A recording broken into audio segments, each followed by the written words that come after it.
Good, beautiful Sunday, everyone. Today is episode 139 of the HR Cafe, Usapang Trabaho, Buhay at Iba Pa. Our date for the day is June 25th, and as promised, our guest is no other than Coach Val Baguios III, and he will be presenting about coaching for people managers driving performance. That's at the second part of our program here in the HR Cafe. So let us start our program for today.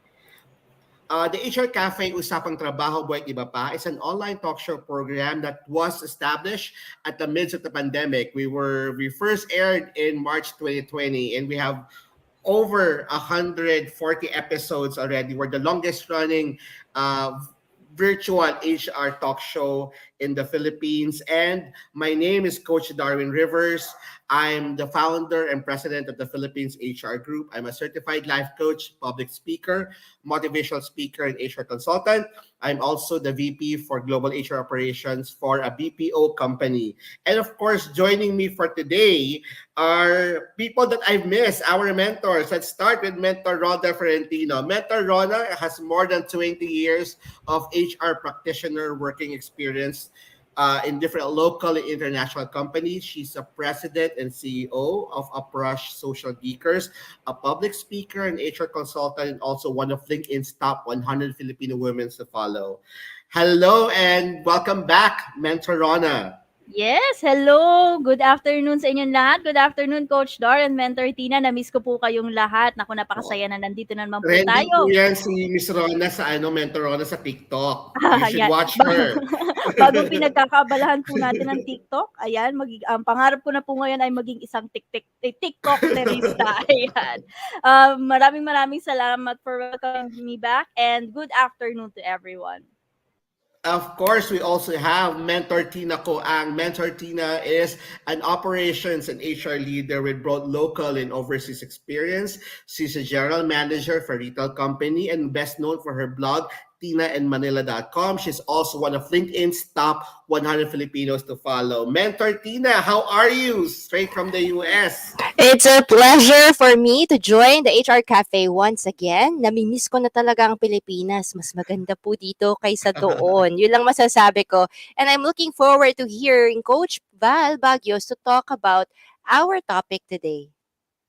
Okay. So, aside from Mentors Rona and Mentors Tina, we also have Mentors Alan Cañete, who unfortunately won't be able to join us, but Mentor Alan is a learning and development and OD practitioner with more than 20 years of corporate and freelance consulting. He's also the president and managing director of Creative Moves, business outsourcing, and one of the board of directors of the Philippines HR Group. So, let us start our program.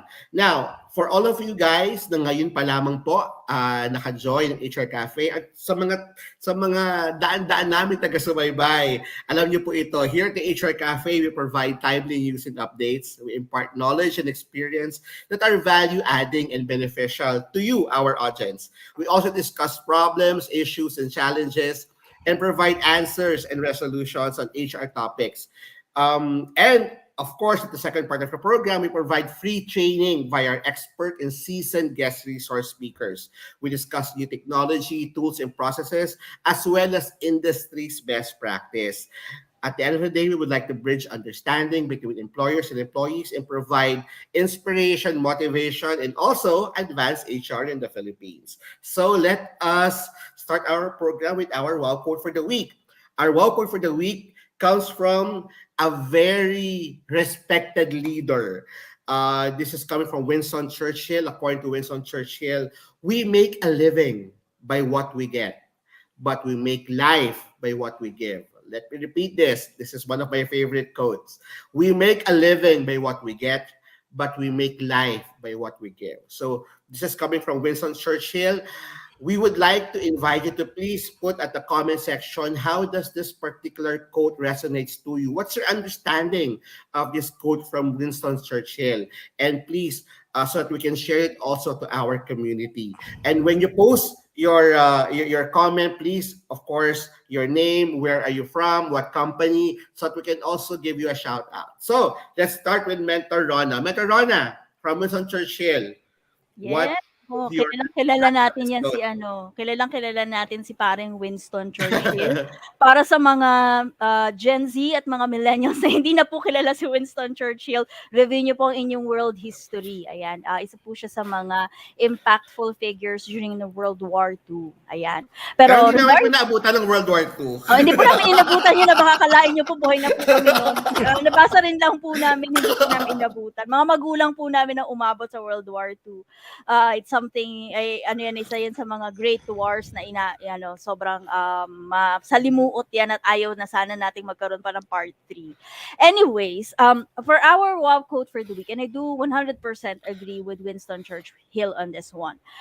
The job that we do, the work that we do, it's what makes our living. It gives us the money that we need for our basic needs. It gives us yung kung ano may mga pangangailangan natin, the food on our table, the shelter that we have, and gives us whatever it is that we need in order to be comfortable. Even yung mga luxuries that we want to have, this is what living is all about, and our work gives us that. So we make a living by what we are able to get from the work that we do. But we make a life, and this is all about the legacy that we're going to leave to people, the life that we're going to give to the people around us, how people would remember us. We make life by what we give. Hindi tayo nakikilala sa kung ano yung nakukuha natin, nakikilala tayo sa kung ano yung nabigay natin. Imaginein mo pag ikaw ay dumating na sa point na time mo na at kailangan mo nang makipag-meeting kay Papa God. How do you want people to remember you?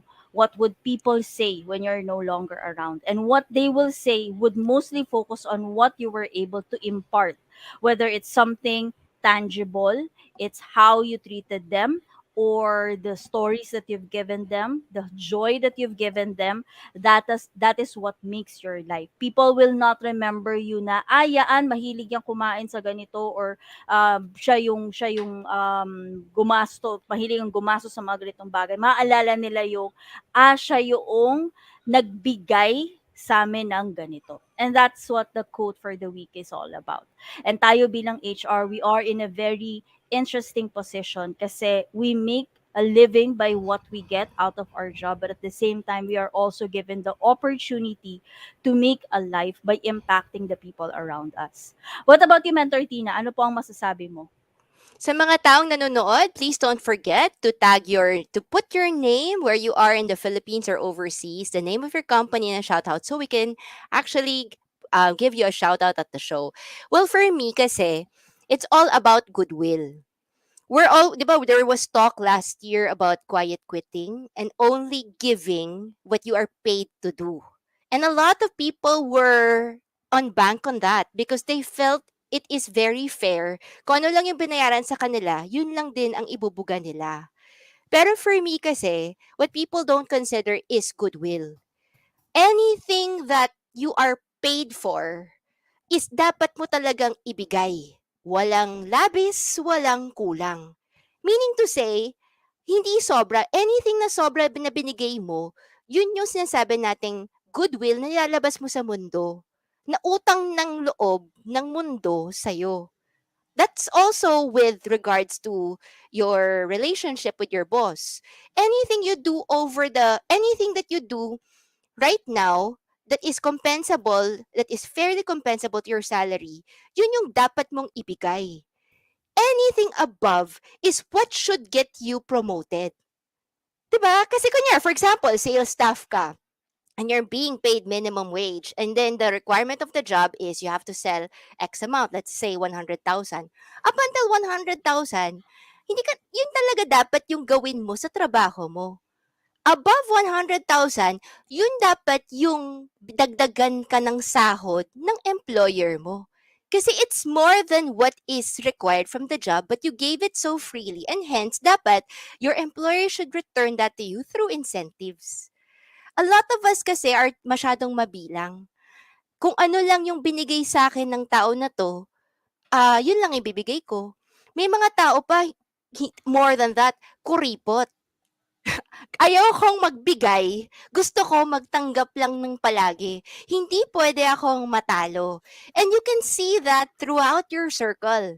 Lalong-lalo na when you travel with somebody else. 'Di ba? May mga tao talaga pag kasama mo, laging either ikaw yung laging nalilibre or ikaw yung taong laging nagpapalibre.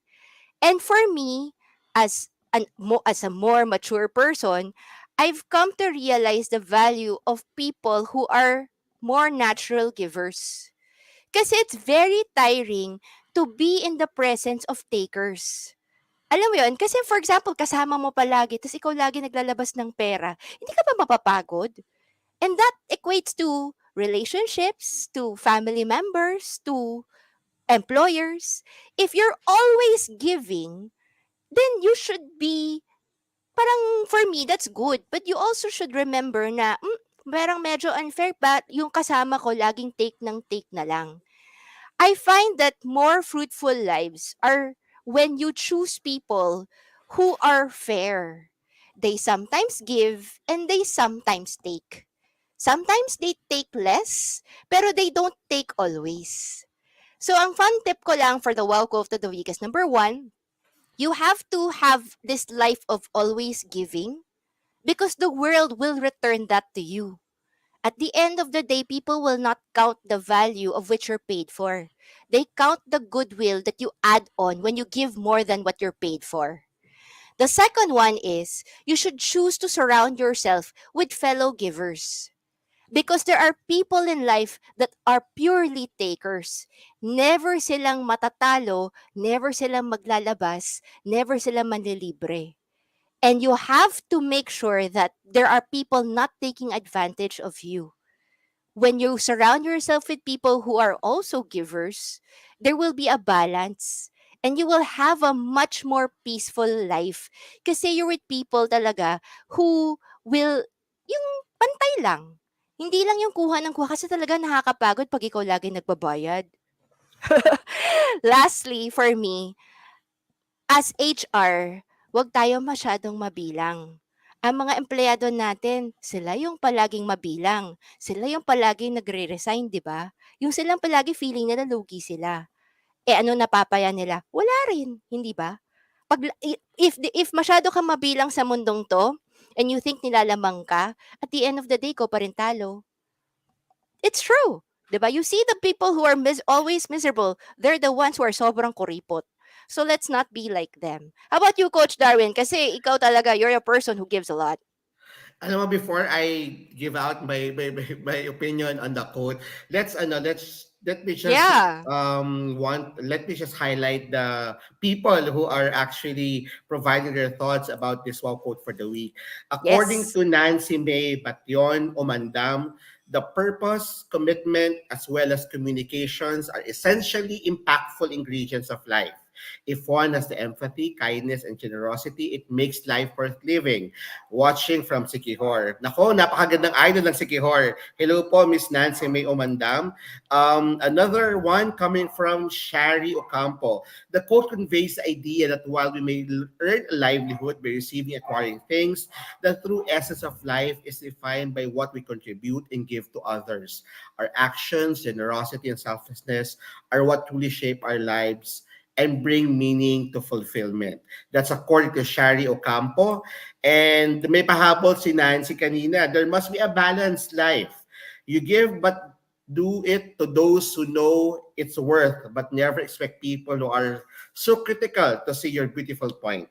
Just don't give them a reason to ignore, but make them learn the lesson. So that's according to our viewers right now. So if you have any thoughts about the Walport verdict, please put it at the comment section. Ako, for me, this particular quote from Winston Churchill answers two whys. Why am I working? Why am I living?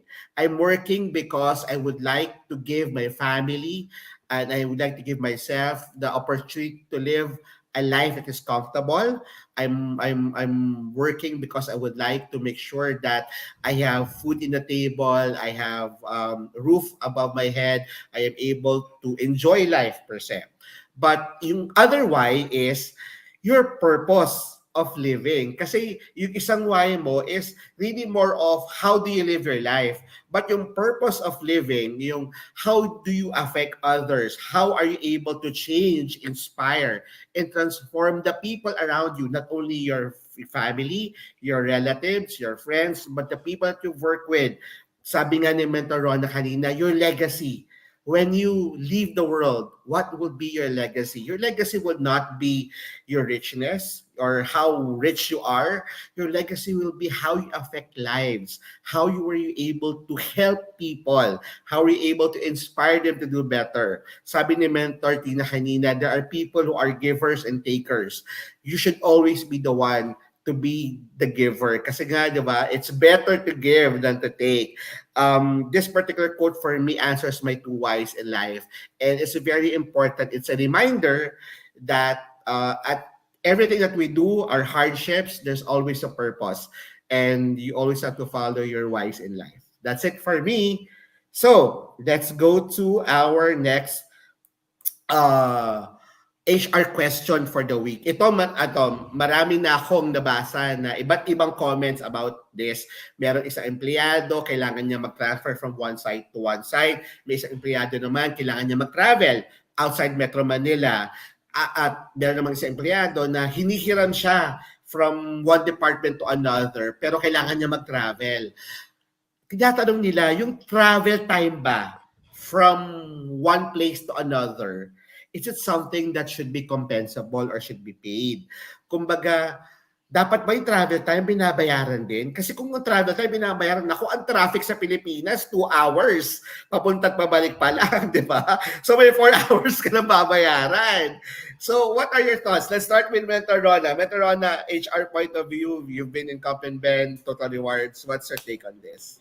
Actually, there's no one specific answer para dito kasi it would depend sa kung ano yung situation. So for example, if the employee, yung kanyang travel time ay kailangan, meron siya, kumbaga, wala siyang freedom, and yun naman usually yung pinaka-basic na kailangan natin matandaan dito eh. Pag wala siyang freedom to use yung time na yun for personal gain, most likely that would be compensable. So for example, you're transferring from one place to another and hindi ka, kumbaga yung time na yun ay hindi ka free to go someplace else, magpahinga muna, mag-ikot-ikot muna. You need to be at a certain place on a specific time coming from another, let's say, engagement o kung ano pa man. That would become a compensable hour. But if you have you have free will, kumbaga, to use yung time mo, whatever, however you wish to use it. Pwede kang magpahinga, pwede kang mag-ikot.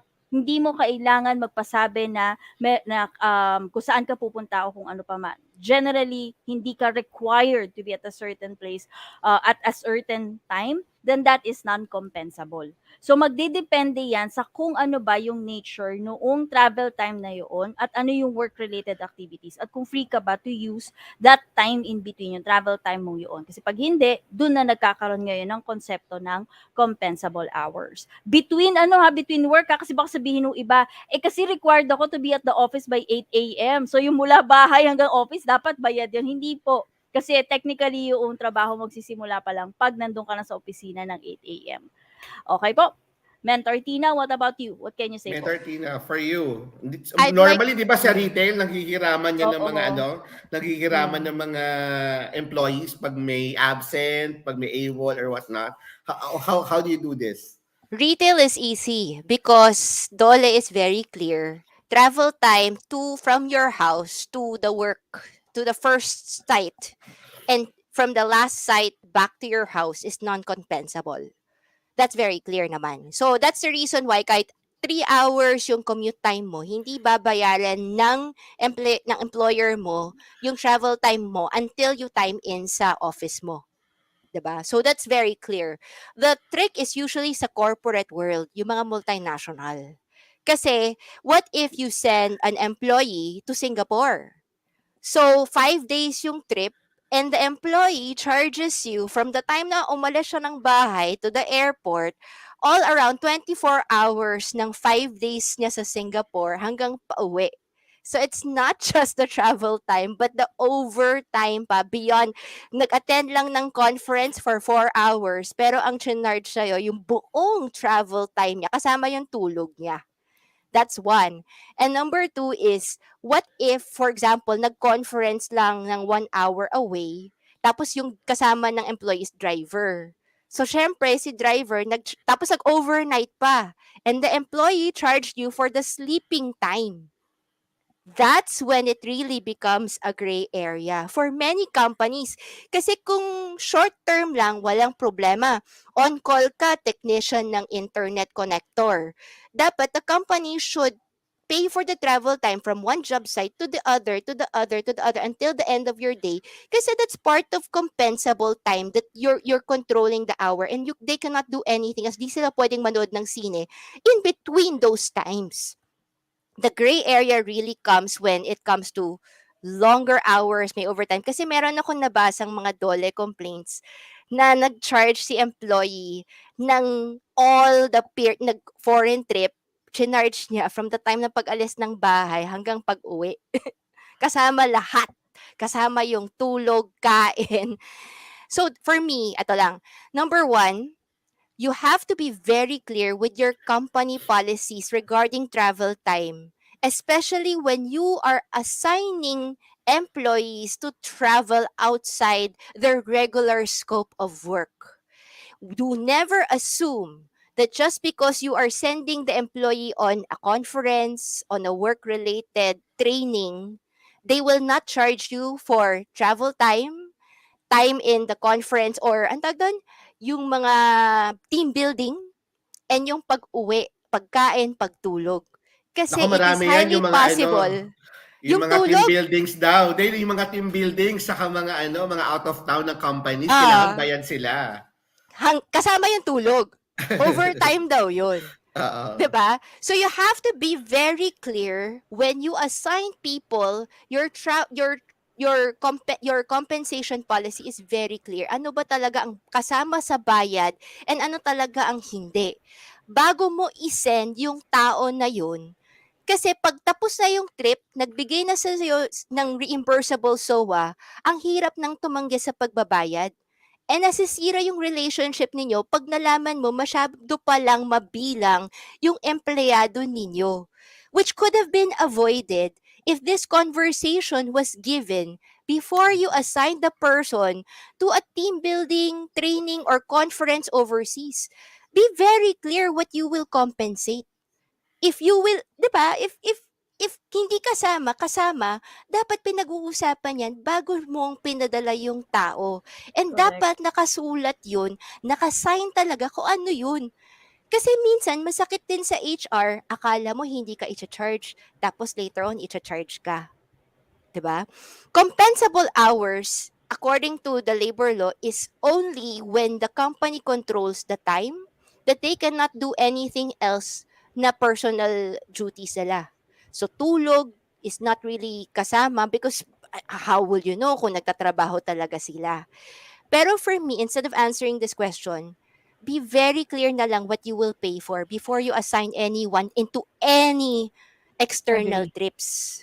Agree. And always include travel time. Agree. Because from the house to the airport, airport to the hotel, hotel to whatever, make it very clear magkano talaga makukuha. And if may problema, reassign somebody else. And if hindi talaga kaya i-reassign, negotiate payment na with that person para before pa umalis, wala na talagang question or not. 'Di Agree. ba? Kasi if not talaga, lalo na sa mga taong mabibilang, it's really hard. It's really hard. I've seen complaints talaga that they charged for every single hour. And they wanted overtime pay pa. Even if binayaran mo na silang mag-enjoy, mag-team building, kumain na, five-star hotel na, tapos magbabayad pa kayo ng compensable hours because for them, it's work. Whereas for you, it's not.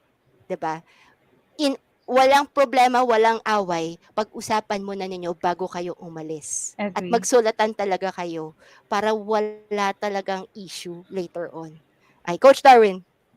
Well, ako ano lang, I followed the DOLE advice regarding Mm. compensable work hours, which both of you, mentors Ron and you, mentor Tina, has already mentioned that travel time from home office, Not. from home to office and vice versa, it's not compensable. Travel time from home on official duty to another site is compensable as long Mm. as employee is not performing any productive work or as long as the work is necessary to prevent serious loss of perishable Mm. goods. So yun lang, Mm. you just have to follow that. It's anything that is business related, work related, it should be compensable. Mm. May mga nagbigay na kanilang opinion. Mentor Rona, would you like to Yes. read? Napakaganda ng opinion po ni Sir Vien Gapos Flores. Employees being paid for travel time for work-related activities is where clear-cut company policies will really come in play. And this is also what Mentor Tina has been highlighting. Be as specific as possible, communicate and document your conversations about it to your employees. So, importante po talaga yung mga company policies. Kasi hindi naman lahat yan, hindi lahat ng activities ng mga, especially private companies, hindi lahat yan mako-cover ng labor code kasi nga meron tayong konsepto ng management prerogative. So always make sure na yung mga areas na hindi covered ni labor code, meron kayo mga policies for that. And be very, very clear kailan magi-start yung compensation, kailan magi-start yung, let's say you're providing per diem, paano i-compute yung per diem, ano yung basis, etc. etc. All of that. I've worked with a company before na pati yung kung magkano i-cover nila na per diem. Depende sa kung saan ka pupunta, meron talagang Mm. specific na computation. Kasi syempre iba-iba yan eh. Pag for example, pumunta ka ng Mm. Vietnam, Singapore. iba yung Oo. or Singapore, 'di ba? Iba yung gastos mo pag Vietnam ka, iba yung gastos mo pag Singapore ka. So lahat 'yon kinonsider nila 'yon. So importante bilang mga HR yung mga ganyang policies, meron kayo in place para hindi kayo maiipit way before pa kayo magkaroon ng mga ganyang eksena. At higit sa lahat, hindi naman kasi lahat ng empleyado bigla nyo na lang ipapadala sa kung saan-saan. I-consider nyo rin kung sino yung ipapadala ninyo. Kasi kung ipapadala ninyo, tapos ipapadala nyo empleyado yung ang main purpose niya is yung pagkukwenta ng kung ano yung makukuha niya and not necessarily yung learning na mapupulot niya doon sa activity na yun, you might want to uh, review kung sino yung ipapadala ninyo. Sabi nga ni Mentor Tina, 'di ba? Baka gusto niyo i-consider ibang tao na lang kasi yung ipapadala niyo dapat is yung tao na magkakaroon din kayo ng mataas na return on investment. So that Ah, is the ah. way, 'di ba? Ayan. Coach Dar? Ako sabi niyo na nga, Mentor Ron and Mentor Tina, it's very important to have a policy in place anchored into the DOLE advisory regarding this. Meron lang akong naisip dati, meron akong isang HR team member na ang nagrereklamo sa kanya isang employee kasi pinadala namin siya sa US. So, 'di Ah. ba, pag nagpadala ka sa US, ang hinahabol niya night diff kasi daw may trabaho daw siya na ang oras sa US is 9 a.m. to 5 p.m. sa Baliktad US. eh. Oo. Pero sa Pilipinas daw, yung work ngayon is during night. So dapat daw may night diff siya. Kasi hired naman daw siya sa Tama. Philippines. So dapat daw may night shift siya. So parang napaisip din kami, parang teka muna, hindi ka naman nag-work ng night doon sa doon sa US.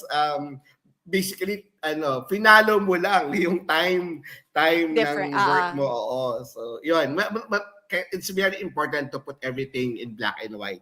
Hello po para kay Jovita Alfe who's watching from Davao del Norte, and also Ina Nadera from Nueva Vizcaya. We also have Min Sevilla who tagged her friends,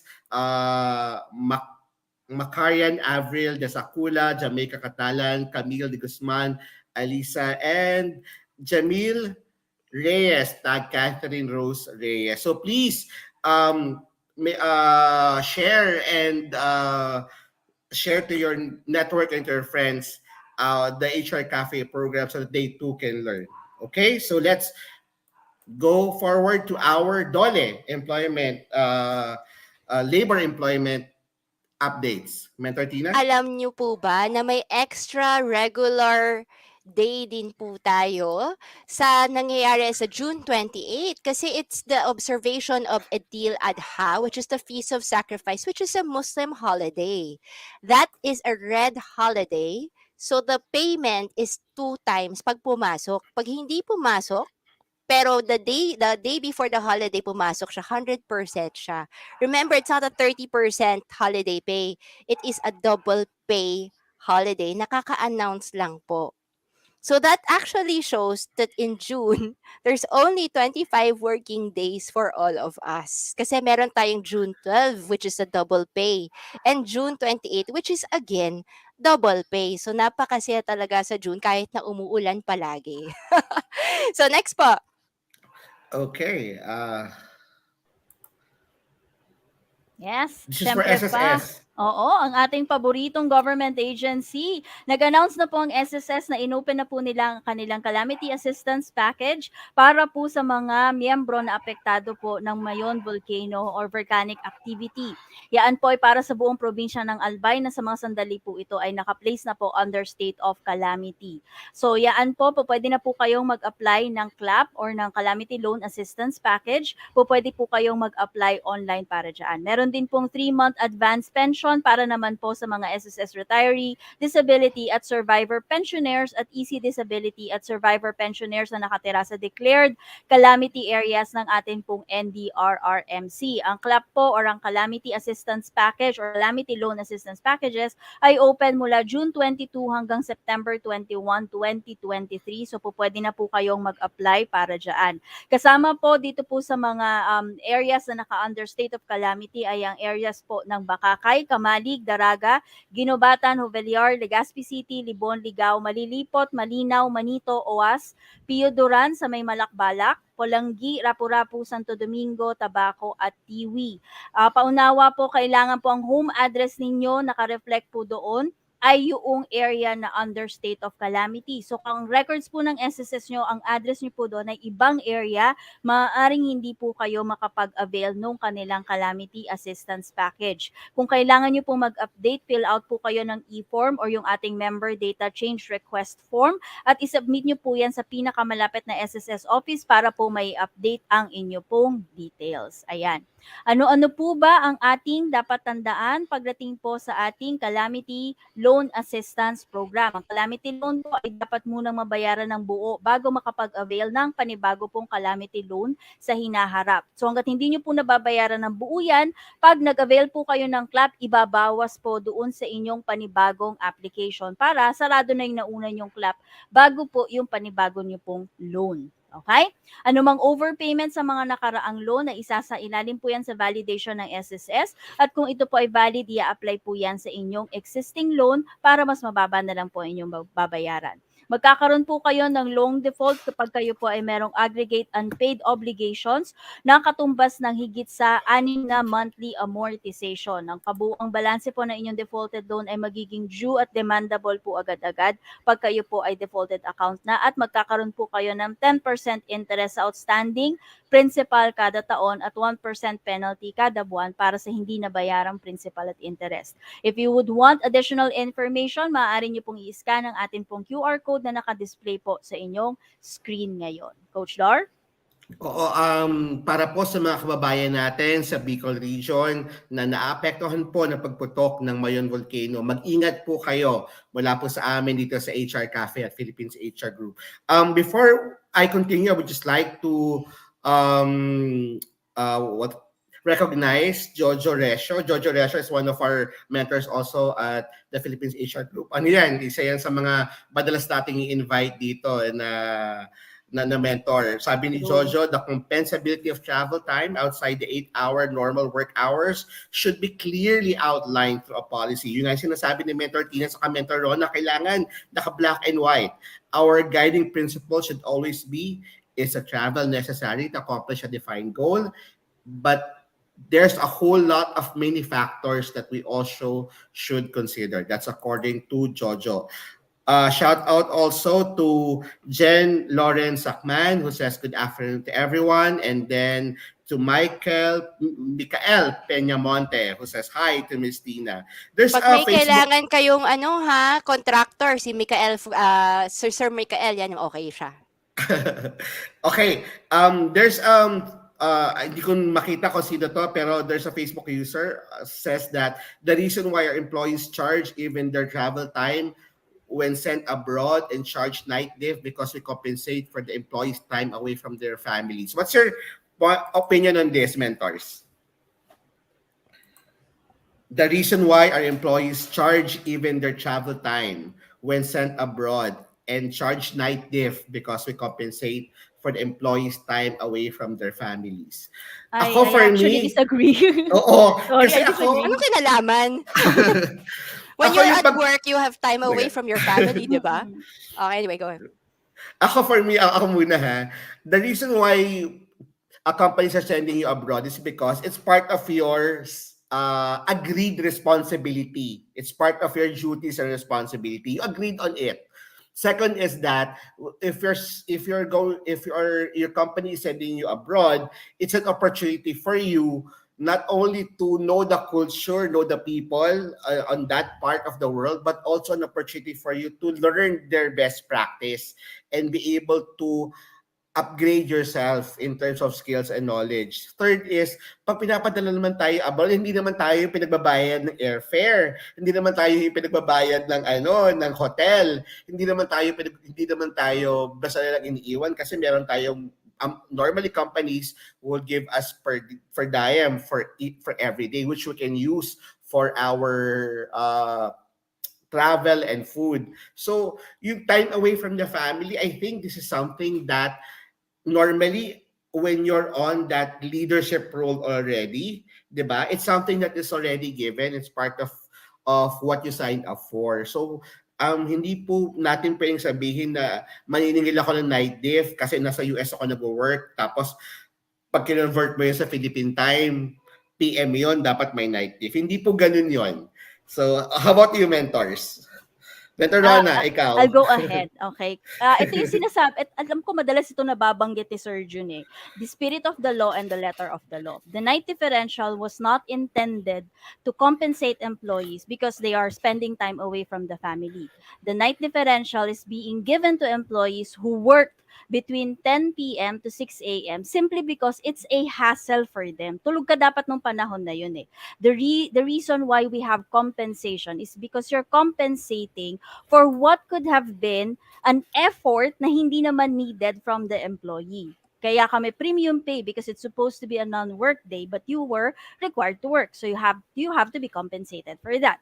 Kaya tayo may night shift differential is because you have to work between 10 p.m. to 6 a.m. na dapat tulog ka. So you're being given something extra for that because you're required to work during that time. When you travel, when you go to some place, it's basically you doing your job but in a different setting. So, yung travel time mo, let's say from the airport going to the to from no, from your home going to the airport, hindi yan magiging compensable because that travel time is basically just you going to your office kumbaga. And yung travel time mo, let's say from your hotel to your venue, kung saan man yung attendan mo. Like for example, di ba sa Singapore, we have an upcoming HR tech na naman sa Singapore. From the hotel to the going to the venue, hindi siya nagiging compensable kasi at the end of the day, pwede ka namang you can choose to go very early, you can choose to go very late, but it will not be compensable. But if let's say you're going from the venue to a client meeting because you don't have the luxury of time. And this is why it is becoming compensable. You don't have the luxury of time for yourself to spend para sa personal reasons. Hindi mo nagagawa yun, yun ang kinocompensate. It's not the time away from the family because when you work, you are actually away from your family. Kahit pa sabihin natin work from home yan, hindi mo mapapagsabayan. Hindi ka po pwedeng magluto habang nag-i-interview ng aplikante or hindi ka po pwede na nag-e-encode ka habang nagluluto kasi alam na natin ito, divided attention leads to, alam mo yun, isa doon magsasuffer, either sunog ang luto or mali yung encoding. So work is always time away from your family. You're not being compensated for the time away from your family. You're being compensated for the effort that you have exerted. Yun palagi yun. So hindi ako agree na you are being compensated because you have time away from your family. It doesn't work that way. Okay? Mentor Tina, what about you? This is why company policy, crafting company policy very specifically, is very important, because you will have people who will think they are entitled just because it makes sense for them. Yan. So with that, I'd like to greet Sir Peko Tan, who is a very good bookkeeper, and SJ Dizon, who is watching from San Jose del Monte, Bulacan. Next po. Okay, now for those of you who are wanting or dreaming of having their own house, Pag-ibig po Mm. has thousands and thousands of acquired assets for sale. Ito po yung mga bahay na na-foreclose or mga bahay na mga housing projects na under Pag-ibig na talagang normally 60 to 40 to 60% lower than the market price. Ito po ay Mm. ino-offer ng Pag-ibig. Meron po silang listing from Luzon, Visayas, Mindanao. Ito po ay makikita nyo yung full listing pag nagpunta po kayo sa pag-ibigfund.gov.ph. Just go to the acquired asset listings to see the list of Pag-ibig acquired assets as of June 23rd, 2023. Again, ito po ay para po sa mga gusto magkaroon ng bahay na mahal, kasi napakamahal naman talaga ng ng mga bahay ngayon, no, when I've actually Sobra. checked, sa Facebook Market, nako, mga bahay parang 10, 14, 20, even Yes. as 80, 85, 100 millions. Now, Yes. if you are a minimum wage earner, I think it's best that you check options. And one of the best options that you can have is check the foreclosed properties of HMDF or the Pag-ibig acquired Yes. assets. Okay? Mm. Now, for Prostate Cancer Awareness Month, ito po ay pinapaalala ng PhilHealth. Sagot po ng PhilHealth ang gamutan para sa low hanggang intermediate na kaso ng prostate cancer. Ito po ay part ng Z-Benefit Package para sa prostate cancer at 100,000 pesos. Sino po ang makagamit ito? Mga kalalakihang 70 taon pababa. Makipag-ugnayan po sa designated Z-Benefit Coordinator ng iyong napiling contracted facility para po ito sa pre-authorized check-up bago sumailalim sa operasyon. At kung gusto niyo po magtanong, meron po silang callback channel. Ito ang 0917-898-7442. Pwede rin po kayong i-check ito sa PhilHealth social media, PhilHealth Official in Facebook. Meron din po sila sa Twitter at also of course, sa kanilang website, philhealth.gov.ph. Ito po ay isang benepisyo na maaaring gamitin ng ating mga kababayan na na nagka-suffer sa prostate cancer. Okay? Now, binaanyahan din po namin kayo sa lahat po ng member ng Philippines HR Group at ng HR Cafe. Meron po tayong partnership between Infinite Care at Philippines HR Group. So, mag-download lang po kayo ng Infinite Care app. Ito po available sa Google Store or sa Apple App Store. Download nyo lang po yung Infinite Care na app. Ang gagamitin nyo pong sign-in password ay yung PhilHR Group. Yun lang po ang password at makaka-access na po kayo ng libre sa lahat po ng services na binibigay ng Infinite Care app. Ito po ay para sa mental health awareness, mental health para po sa ating, hindi lang po para sa HR, pero po sa lahat ng mga empleyado po pwede nyo pong ipaggamit ito. Meron po silang mga personalized self-care tools and resources. Meron po silang chat helpline and virtual sessions with licensed counselors, psychologists, and coaches. Napakamahal po ng mga psychologists, psychiatrists. Pero ito po para sa mental health ng ating mga HR at ng mga empleyado.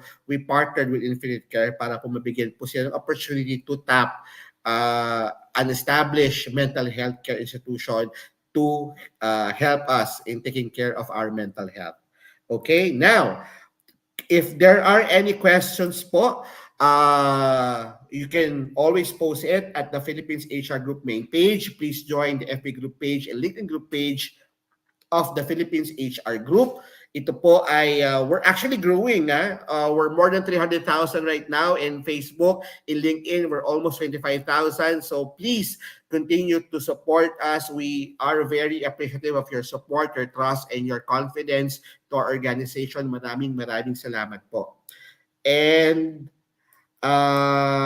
we go now to the second part of our program. And let me properly introduce to you our guest speaker for today. Val Baguios has more than 10 years in executive coaching and leadership development consulting experience. He's the founder and strategic organization Leadership Academy since 2022. He took up BS Electronics and Communications Engineering at University of St. LaSalle in Bacolod. He also has a master's in organizational development in Ateneo de Manila University. He's an international coach for International Coach Federation, professional certified coach, and a Gallup certified strength coach from Gallup Certified Strength Coaches. He's also the co-founder of NX Scale and a co-founder of Clifton Strength Philippines Network. He's also part of the advisory board of Strength Philippines. Now, Mr. Val Baguios is an international coach, certified coach, um professional, and he has the opportunity to observe up close the stories of successful leaders. He captures these lessons and aligns them with relevant organizations or psychological framework to help other leaders become the best of what they do. Ladies and gentlemen, it's our honor to welcome to our program Coach Val Baguios. Hi, Coach Val. Good afternoon. Hi, hi. Thank you, Coach Darwin. Thank you, Mentor Rona and Mentor Tina. Maraming salamat. Grabe, nakikinig ako sa inyo the whole time. Sabi ko, wow, the wisdom. Nare-recall yung mga buhay ko nung nasa day job pa ako, no? Na similar to Mentor Rona, no? Yung mga compensation, ganyan. So, I'm very blessed, very honored to be here.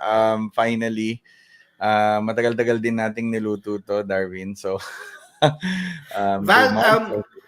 can you, before you start your presentation, siguro give us a background of yourself.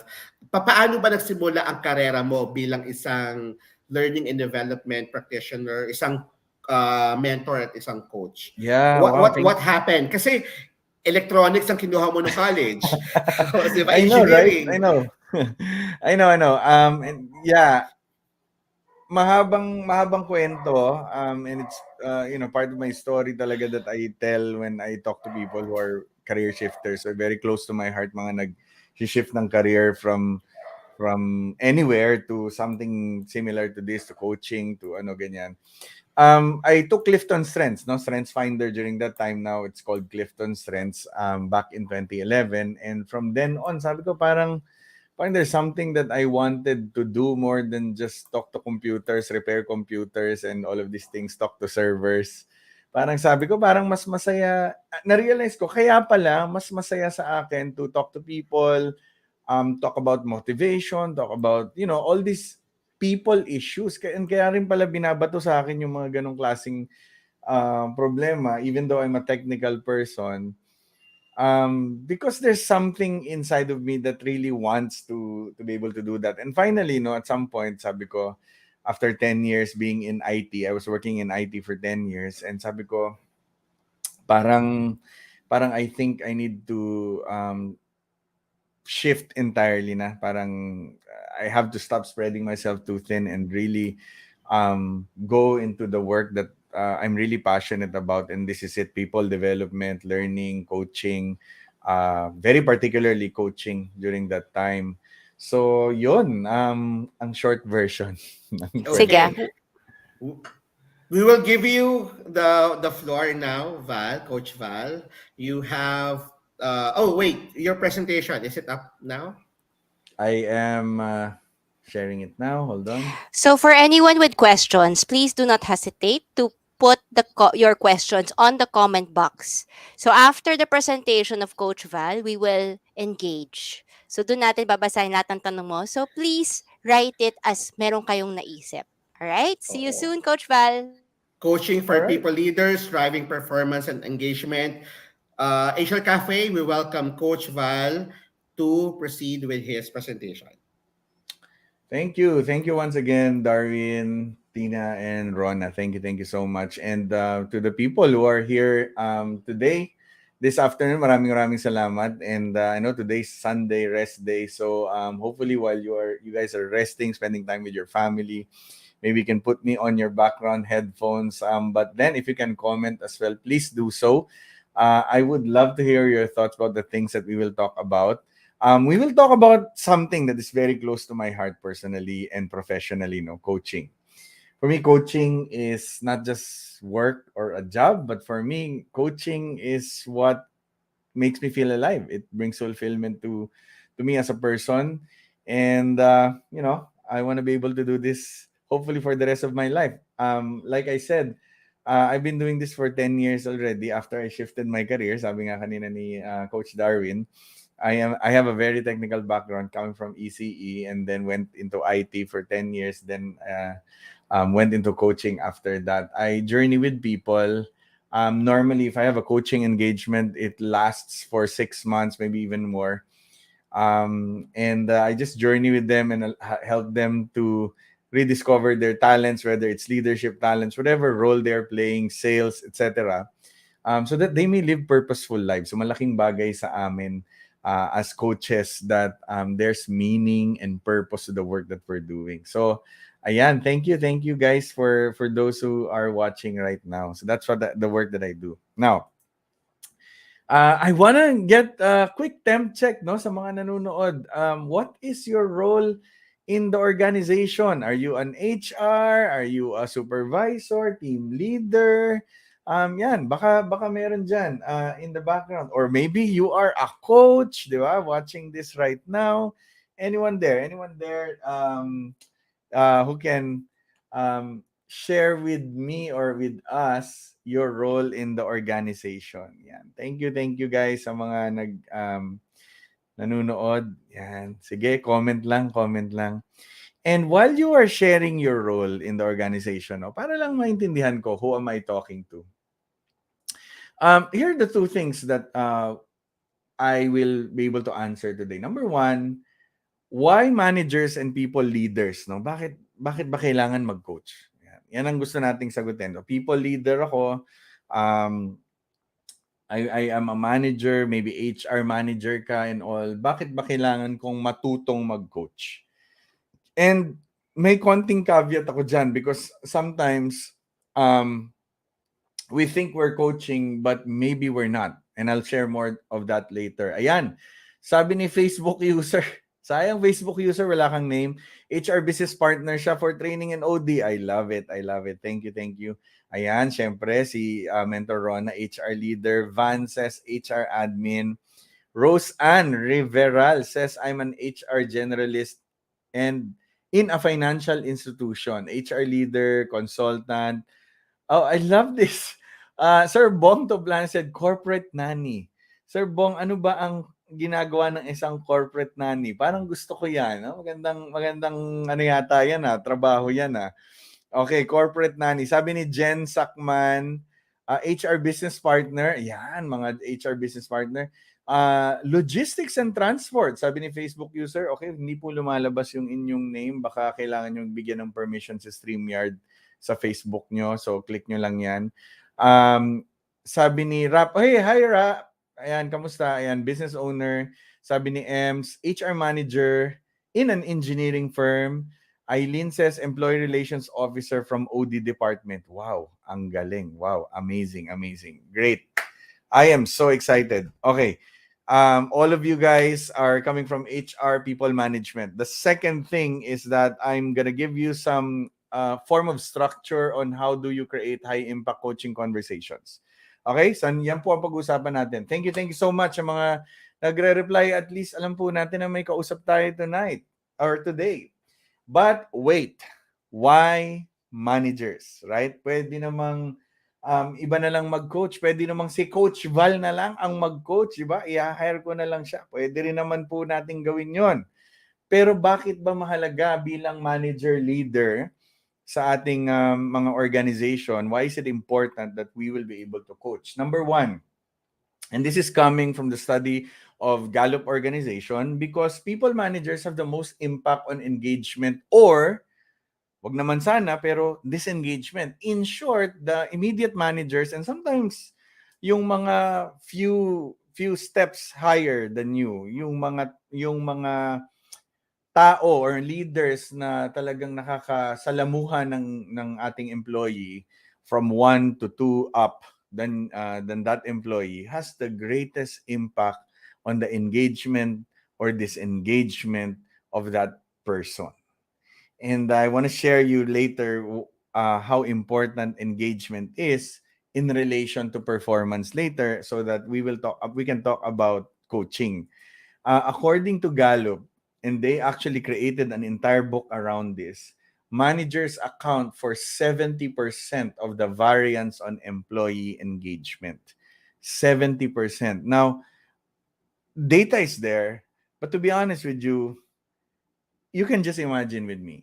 Sometimes in large organizations, you may not be anymore talking to the CEO or COO or owners, but sometimes the people you are talking to the most, even if sobrang charismatic, sobrang okay kayo ng CEO or owner or whatever, sometimes the people you are talking to the most is your manager, your immediate supervisors, your one-ups, if some may call it.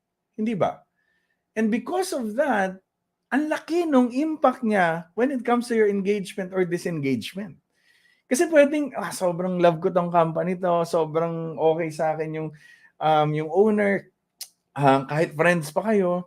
Pero if the immediate supervisor, immediate manager, medyo there's something going on there, you're not really connecting to them, baka lang mag-cause talaga ng disengagement. Right? And if you ask managers then, on the contrary, no, yung tanungin mo sila, ang common parating sagot ng mga managers, ang problema nila, dalawang bagay lang parati nagbo-boil down. It's all about management, creating accountability, performance management, no? Yan parati. Performance management, creating accountability, their numbers, their results, their productivity, management. Productivity and performance. And their engagement. Kasi ngayon, ang maganda ngayon, dati kasi nung mga lumang panahon pa, satisfaction lang ang tinitingnan ng mga HR and mga management, no. Basta satisfied sila, no. So yung relationship ng management and ng empleyado very transactional, no. So okay, basta binibigay namin yung karapat-dapat sa iyo, okay ka na dapat. Pero ngayon parang nag-iiba yung conversation. There's parang the employees are somehow expecting more than just, you have to, as an employer, you have to make my life and my work here worth it and meaningful. May mga ganong usapan, and later on, I'll share with you anong sinasabi ng studies around that. So engagement is also all the more becoming a conversation nowadays. Kaya nga tayo may mga pulse surveys and employee engagement surveys. Hindi lang siya employee satisfaction survey, no? Engagement survey na po. Ayan. Thank you so much. Ayan, sila Mary, Valerie, thank you so much for being here. Maraming salamat po.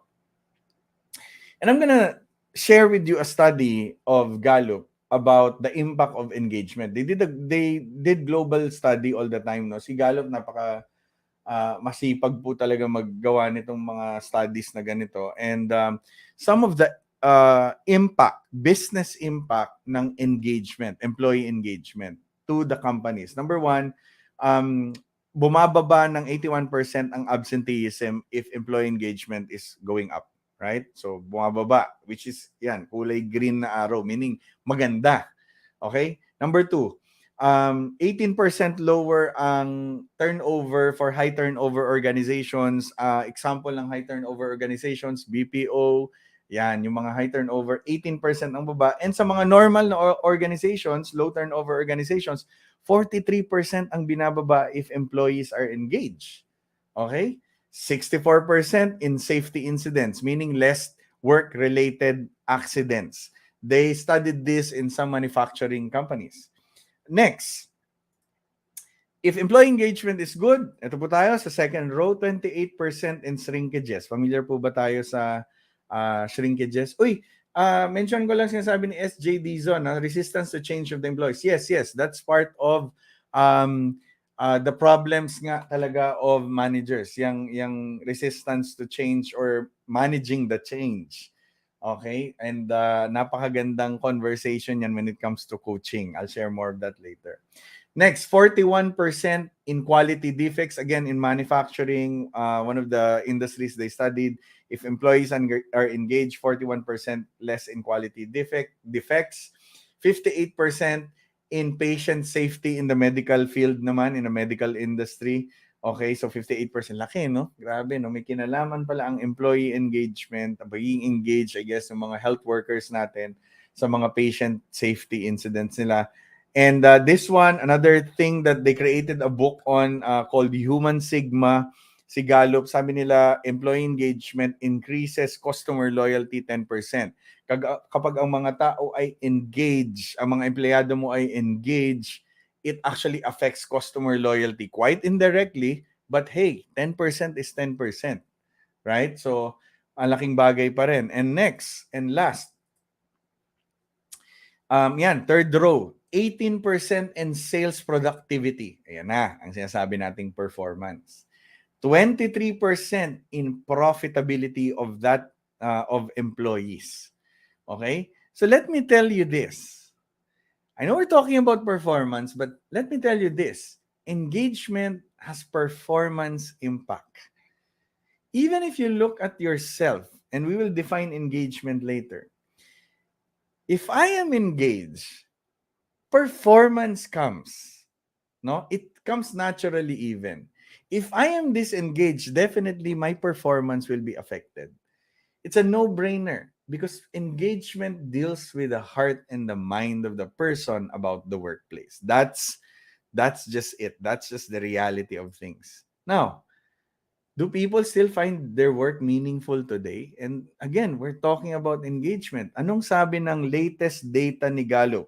State of the global workplace, they studied the whole global workplace during the pandemic, 2020-2021. Nilabas na po nila, kakalabas lang nung kanilang study ngayong 2023.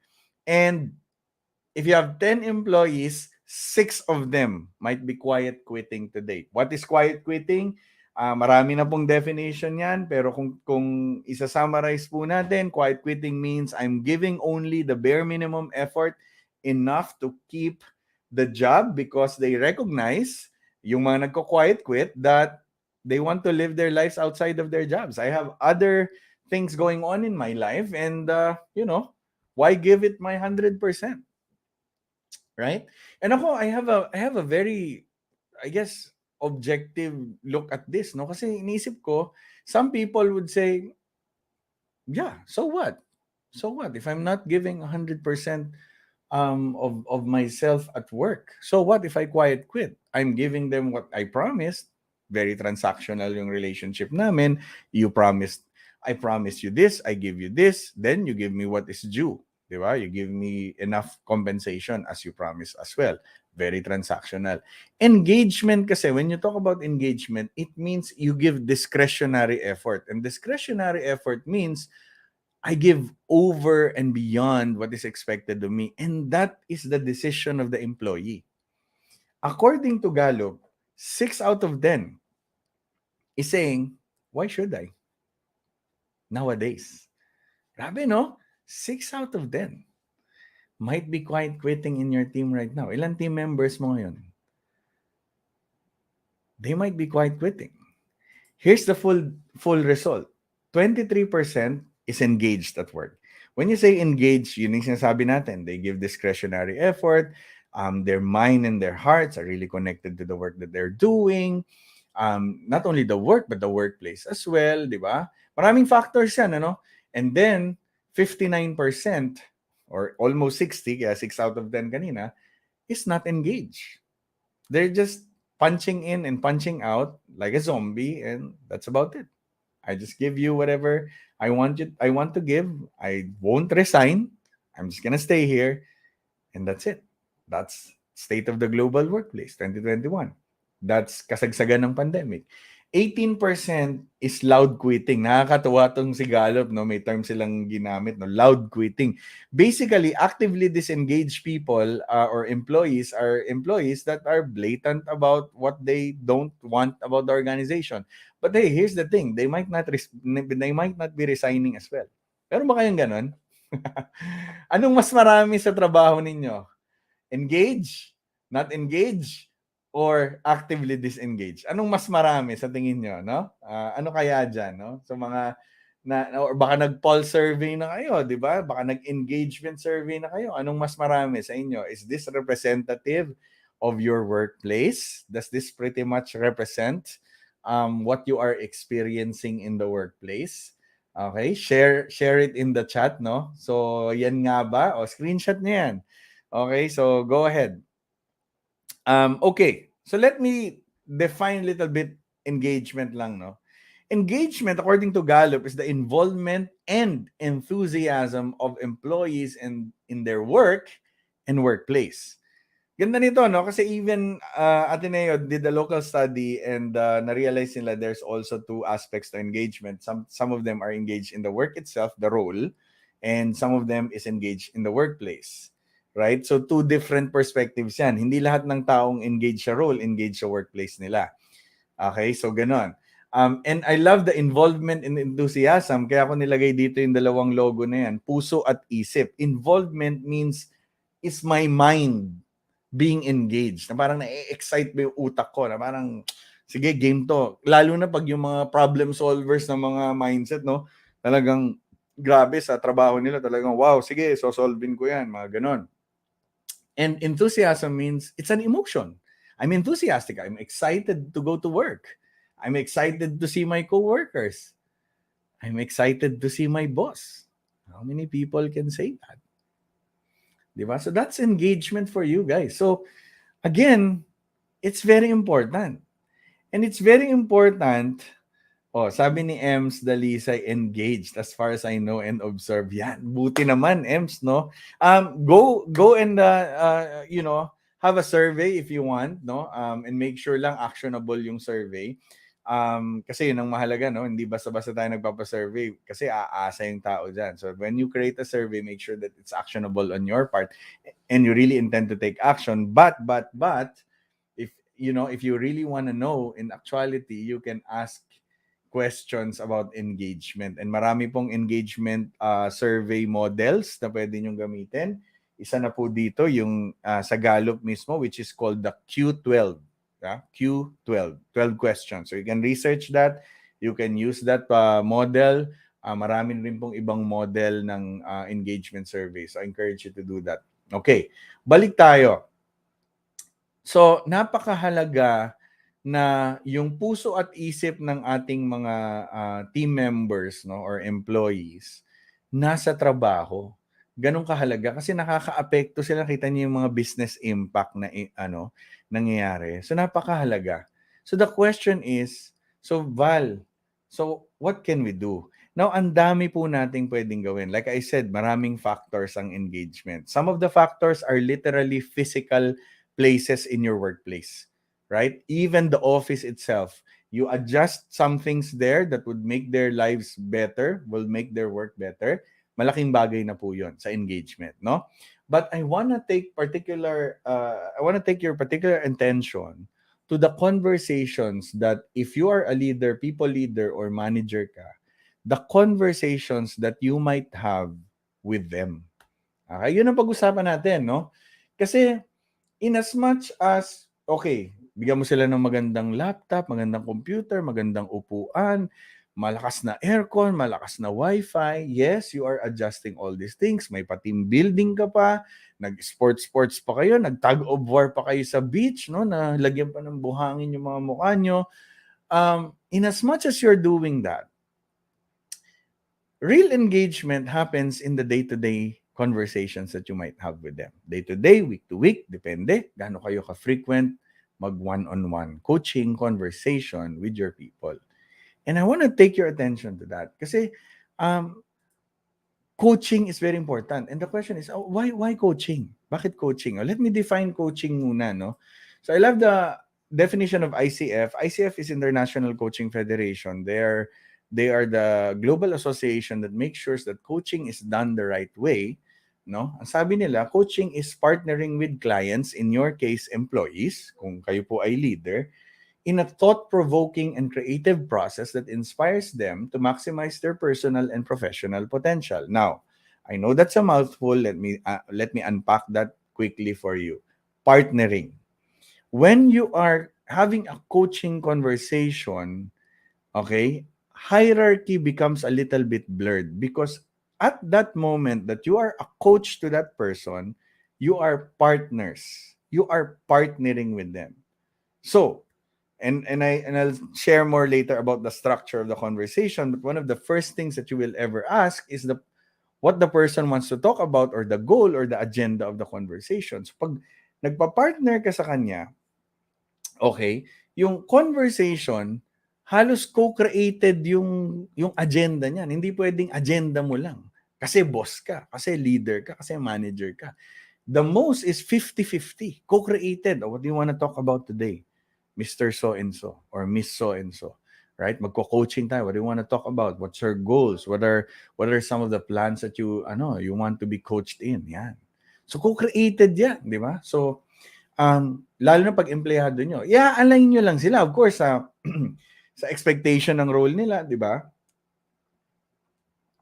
Kasi baka naman ang pag-usapan nyo, love life, na wala naman pong kinalaman yun sa iba. Life coach po ang kailangan nila kung love life. Ibang usapan po yun, ano? Meron naman po tayong mga life coach, no? Anyway, thought-provoking and creative process po ang coaching. Ibig sabihin yan, the conversations, particularly the questions that you will ask, should allow them, or maybe even push them, to think on their own. If you are spoon-feeding them with information coming, even if it's coming from your expertise and your own personal life or professional experience, you are lessening the thought-provoking part of the conversation. Kasi, binibigyan mo na sila ng sagot sa tanong nila. Ganito lang yan. Ano ba problema? Sir, kasi yung performance na hihirapan ako. Okay, ganito lang yan. Ganito lang gawin mo dyan. Okay? So, hindi na thought-provoking yun. Hindi mo sila pinag-isip. Ang ginawa mo, ikaw nag-isip, para sa kanila, sinolve mo yung problema nila. Now, may value ba yun? Of course, may value yun. You gave advice, you solved their problems, may value yun. But coaching is different. Coaching is thought-provoking and creative. Meaning to say, open ka sa mga creative brand. Nagro-roleplay kami, no? Pag nagko-coaching kami, nagro-roleplay kami minsan. Minsan, ginagamit namin yung mga, yung mga style na talk to yourself in the mirror. Very creative, no? Minsan kung ano-anong ginagawa namin. So, normal yun sa coaching conversation kasi they have to think. They have to think outside of their boxes. And because sometimes in coaching conversation, they are so boxed in with their current performance and their current engagement levels and their excuses that you have to help them think outside of those boxes. Yan ang coaching conversation. Thought-provoking, creative. And it should inspire them, that's a goal, to maximize their personal and professional potential. Naalala nyo kanina, sabi ko nga, are they still finding meaning in their work? Meaning and work from years ago, parang what? Meaning, work? Meaning is life, but not work. But now, more and more, especially the younger generation, are looking and, finding meaning in their work. Particularly, people want a good job and a life well lived. That's coming from a study by Gallup saying employee well-being from the job and they live to find it. In fact, some employees right now, particularly the younger generation, are leaving some workplaces simply because well-being is not met. Right? Galing, grabe, no? Grabe. So ngayon, the leaders of the organizations or maybe even the business owners that you have companies, meron na kayong additional na nakapatong sa inyo, well-being. Grabe na, pinag-uusapan na yung mga ganyang bagay ngayon sa workplace. And yes, you can deny it all you want na, nako, pambihira, sinesweldohan naman sila, ganito, ganyan. You can deny it all you want. But the truth is, well, the data shows, even local surveys will show you that, you know, conversations are changing in the workplace. How? Particularly, before, it's just usapang paycheck lang. Give me my sahod, we're good. Now, purpose. Nagbabago. Parang nag-uusap na ngayon, ano ba purpose ko? Para ba talaga dito ako? Yung mga ganong bagay. Di ba? Dati, nung mga panahon ng mga nanay at tatay natin, no, as long as it's a job and it pays you well, it allows you to live a life that you want to live outside of that work, okay na yan. Di ba? Ngayon, they're looking for life inside of their work. They're looking for life there. Rightly so, they're spending what? How many hours at work nowadays? Not including the travel time na whether compensated or decompensated. Natawa kanina na sa usapan natin, no? Grabe, no? Talagang nagbibilang, no, yung mga tao ngayon. So, grabe, no? You know what? If people don't find fulfillment at work, they will start to count the money. Now, money is a basic need, no? Kailangan yan. Kailangan fair and all of that. But, tingnan nyo, if a person is not fulfilled, motivated at work, outside of money, they will begin counting money too much. Diyan nagsisimula silang magbilang. Kasi, wala naman ako iba nakukuha eh. E di magbilang na lang tayo ng pera. Hindi ba? Yan. Pero tingnan nyo, yung mga tao na very highly engaged sa trabaho, lang yan. Oh, sige, okay na yan. Okay lang sa'yo, ganito. Okay, sige, go. Of course, this is not a license for people to abuse that. Of course, you still have to give what is due, no? Ibang usapan 'yon. Money, salary, etc. are what we call hygienic motivations of people. Hygienic motivation meaning kapag nandyan, okay. It doesn't really necessarily pump them up. Pero pag wala, may problema ka. Yan. Parang CR, di ba? Hygienic, di ba? Pag may CR, okay lang. Hindi naman sila excited to go to work dahil sa CR. Hindi. Pero pag walang CR, lagot ka. Di ba? Parang ganun. Same with money. It doesn't really necessarily make them super duper engaged, but pag kulang yan, magbibilang sila. Okay? So, yun ang hygienic. But, if they are engaged, okay, less bilang yan. Okay, less bilang. Next. Ayan. Okay. Dati, satisfaction lang. Right? Ayan. Thank you, Eileen, for capturing that. Dati, satisfaction lang. You give me what is due to me, we're good. Ay, wala tayong problema. But now, they are looking for their development. Ewan ko naka-relate na kayo sa mga HR natin. Umalis kasi plateau. Nag-plateau yung career ko, hindi na ako nag-grow. Nakarinig na ba kayo ng mga ganong dahilan? Hindi na ako nag-grow dito. Parang feeling ko na-stuck na ako dito. Pansin niyo yun? While, contrast natin. Dati po, normal po sa isang empleyado, 20 years dyan sa same role niya. Minsan, dyan na siya nagre-retire. Okay? Basta binibigay mo yung sahod niya ng tama, may pa-bonus ka, okay na siya dyan. Nowadays, gawin mo yun sa younger generation workforce. Stuck siya dyan for 20 years, 10 years, let alone 5 years. Di na ako nag-grow. Yan. Conversations are changing, guys. Conversations in the workplace are changing. It's now about development. Next. Before, they want a boss. Okay? Tell me what to do, I'll do it. Wala tayong problema. That's it. Very transactional. Now, they want a coach. And this is where it gets interesting. Diba? I want you to journey with me. Not necessarily tell me what to do, but journey with me. Mentor me. Coach me. Yan na. Yan na ang bukang bibig ng younger generation workforce. Next, before it was about the annual review, now it's an ongoing conversation. I remember I spoke to one professor and he said to me, Val, alam mo ngayon yung mga estudyante, pagpasa nila ng mga reports nila, ba kinukulit na ako ano daw ang score nila or ano daw ang evaluation ko, ganyan-ganyan. Di na sila makapag-antay. They want immediate feedback and feedback about their performance. And di natin masisi kasi nga in social media, if I post something, immediately likes and shares and hearts and reacts are there. There's instant feedback about their ideas. So that's why they are wanting more ongoing, immediate conversations with their managers and leaders. Ano yun? Coaching yun, guys. That's coaching. Okay? That's giving feedback through coaching conversations. Okay? And meron pa? Ayan. Before, okay lang, no? Tell me what, my weaknesses are. I'll try to improve it. What my gaps are, no? May mga gaps analysis pa tayo dati. But now they also want to talk about their strengths. Hey, don't just tell me what I suck at. Tell me also where I'm good at so that I can develop it more. They want that, right? They want that. Now, next and last. Before, they see it as a job. Now, it's their life. Right? That's why all these things are changing is because they're seeing their work as part of their identity as a whole. Now, whether we like that, we believe that, or not, that's what the data is showing nowadays. Let's not even consider data.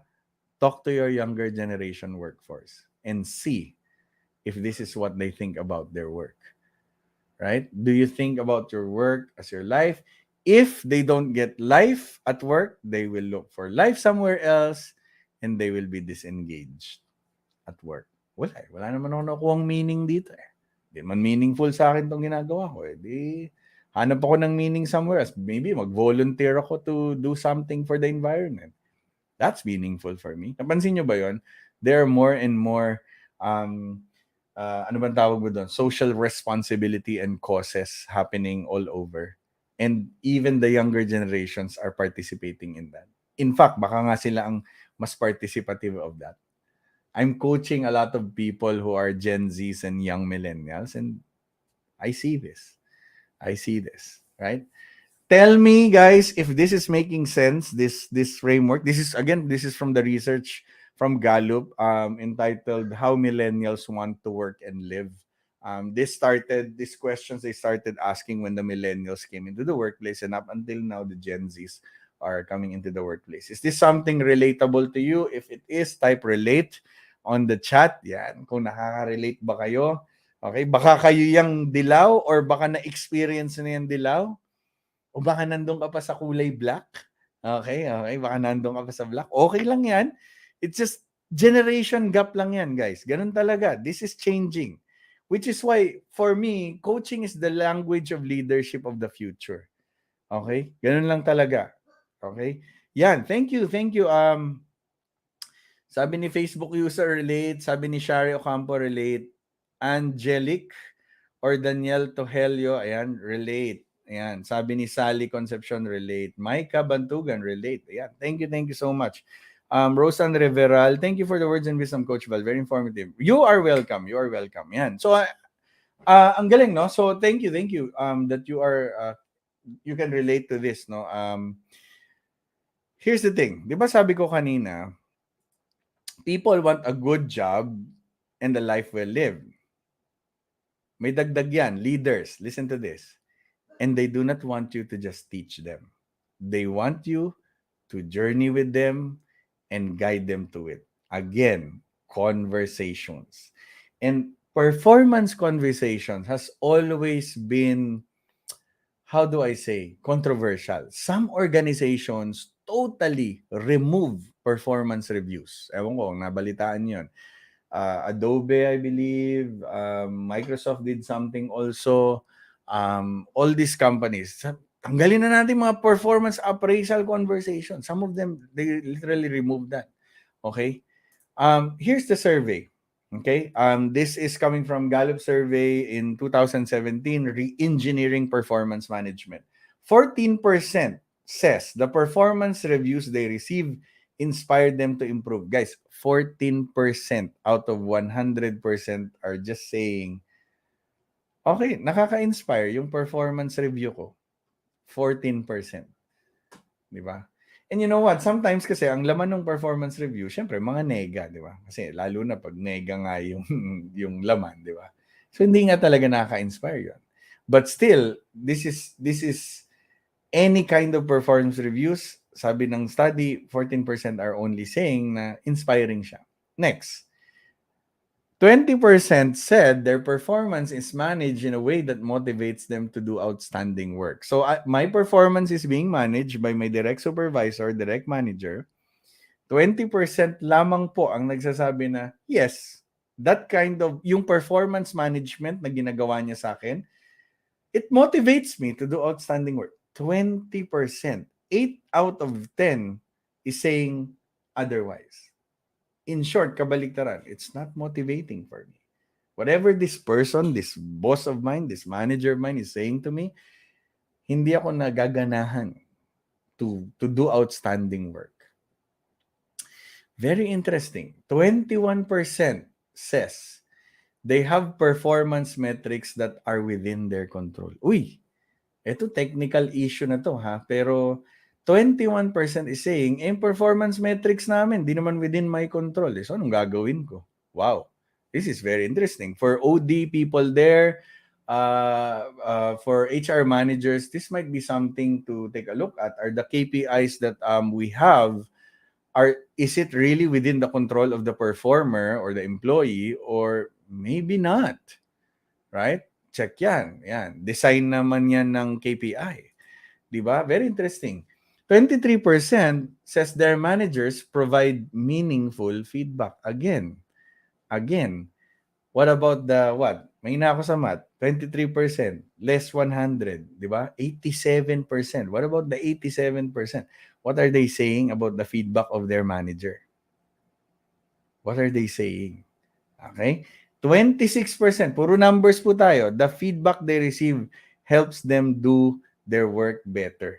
Okay? So in short, yung feedback ba na natatanggap ng tao natin, does it really inspire them or help them to work better? This is where coaching comes in. Because coaching conversations are structured in a way to not just tell you, ito yung mga mali mo, ito yung mga problema mo, okay, ayusin mo yan, ha? Kita tayo ulit after 6 months. May annual di ba? Ganun ang performance. Kita tayo ulit after 6 months. In the meantime, yan yung numbers mo, galingan mo. In between, papagalitan at sisitahin kita kapag nakikita kong you're not doing well. Managers. Manager ka ba o police ka ba? Are you simply policing them when it comes to their performance, or are you developing them to become better? Because part of our job as people leaders and managers is developing them from one level of performance to the next, to the next, to the next. Ang goal po natin is that pag may hinawakan tayong tao under our leadership, is sana kung ganitong level siya ng performance, sana po ay tumaas ng tumaas. Sana. That's the goal. Right?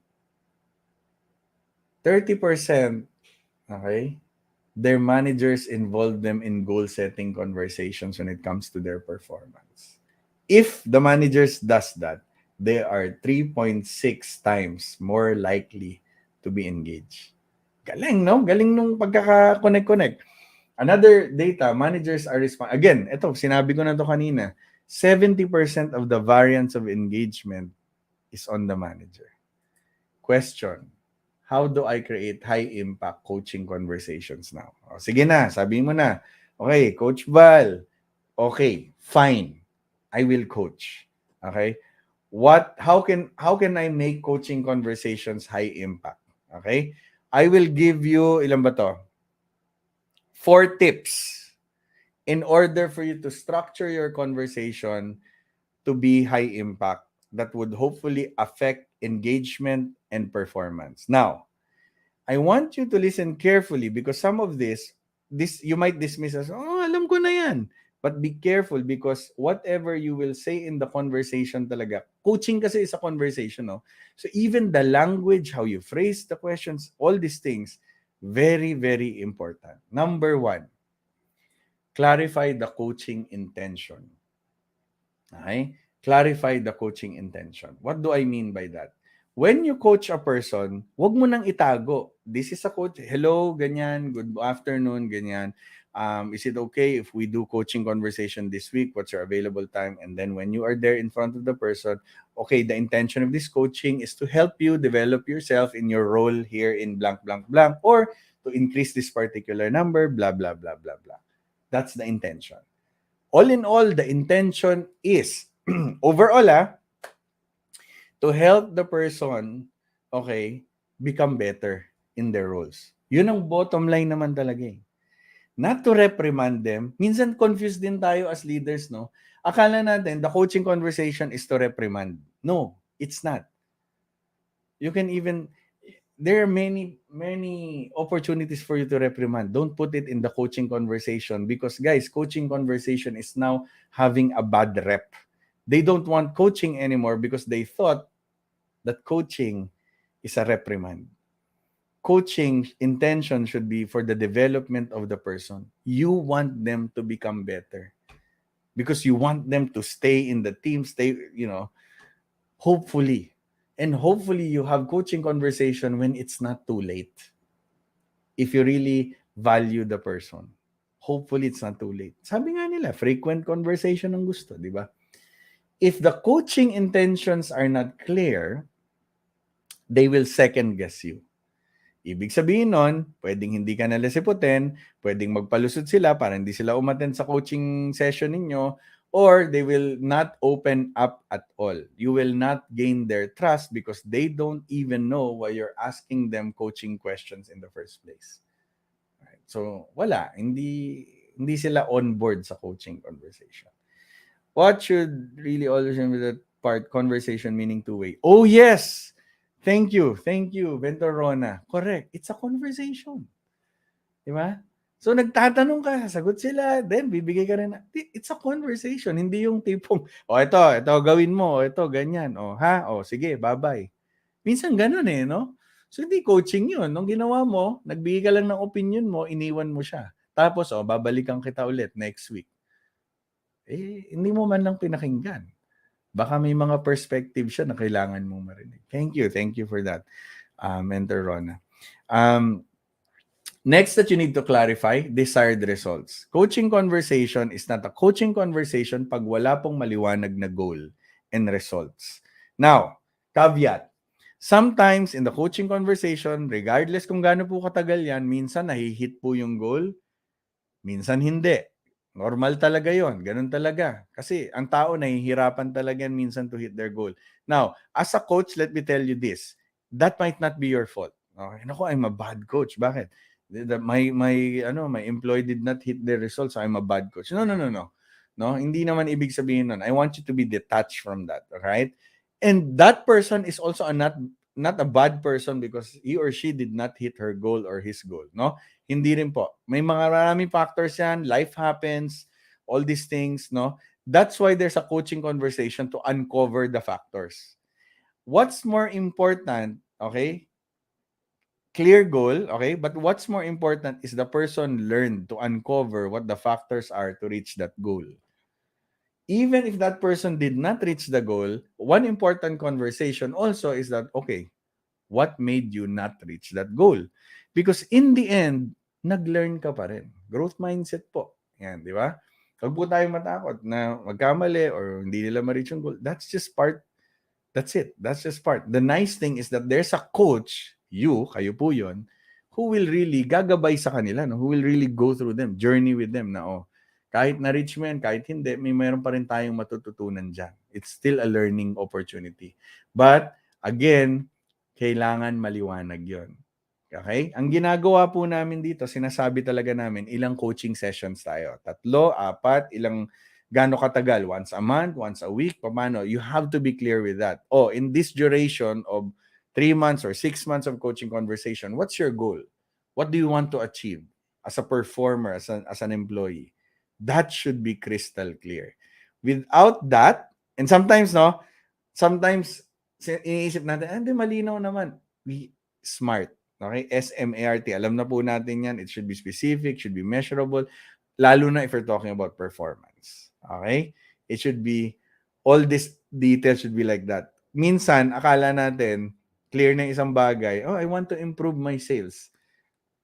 By how much? Right? So, ganun. Very, very, very clear dapat. You have to clarify their desired results. Next, clarify their action steps. Okay? Hindi pwede na, oh, ito yung goal natin. Yes, ma'am. Okay po. Okay, ikaw na bahala. Hindi. Allow them to articulate during the coaching conversation. Oh, so how do you plan to get there? What's your plan of action? What are your action steps? Why? When they articulate their action steps, ha? Kaya mahirap eh. Pagka ikaw yung nagdidikta ng action steps, you lessen the thought-provoking part, you lessen the accountability. Why? Whose action step is that? It's yours. Dinidikta mo lang sa kanila. You're basically making utos. Ay, making utos? Ang konya ng dating. Inuutosan mo lang sila. Ito yung action steps. Right? But if you allow them to articulate the action steps, the steps that are very clear to arrive from point A to point B, you are holding them accountable to those action steps. They have higher ownership to it. This is more likely for them to do it rather than not. Bakit? Action steps nila yun eh. They said it eh. Sometimes both of you are taking notes of it eh. So the next time you meet, alam mo, nakakamustahin mo. Oh, sabi mo, ito yung 3 action steps mo. How was this? Ay, oo nga, no? Oh, di ba? So you can hold them accountable to something. If hindi malinaw ang action steps sa coaching conversation, wala. Lutang. Nakita mo yung end goal. Malamang nakita niya yung point A. Malamang nakita niya yung point B. Pero paano yung gitna? Hindi niya dapat articulated yun clearly in the coaching. If you want to take notes, if both of you want to take notes, go ahead. Okay? All the better. Okay? Ayan. Uy, oh, may taga-Jensa, no? Hello, Jetro Larazan. Ayan. South Cotabato. Thank you.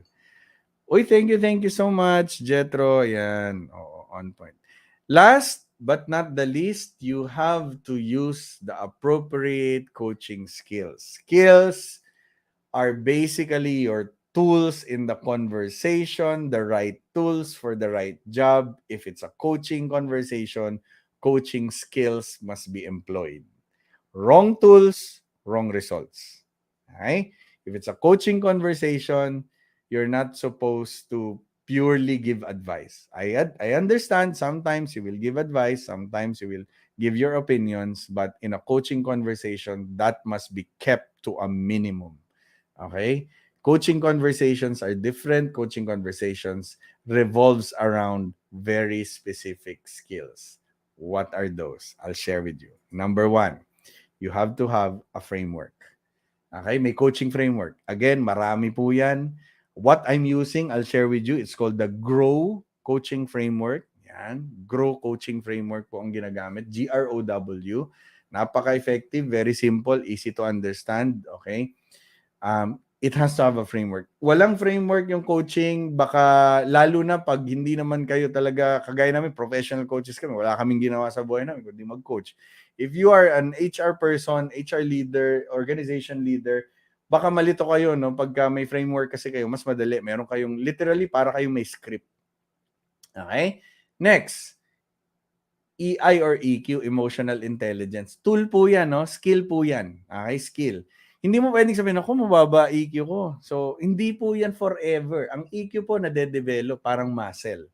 Okay?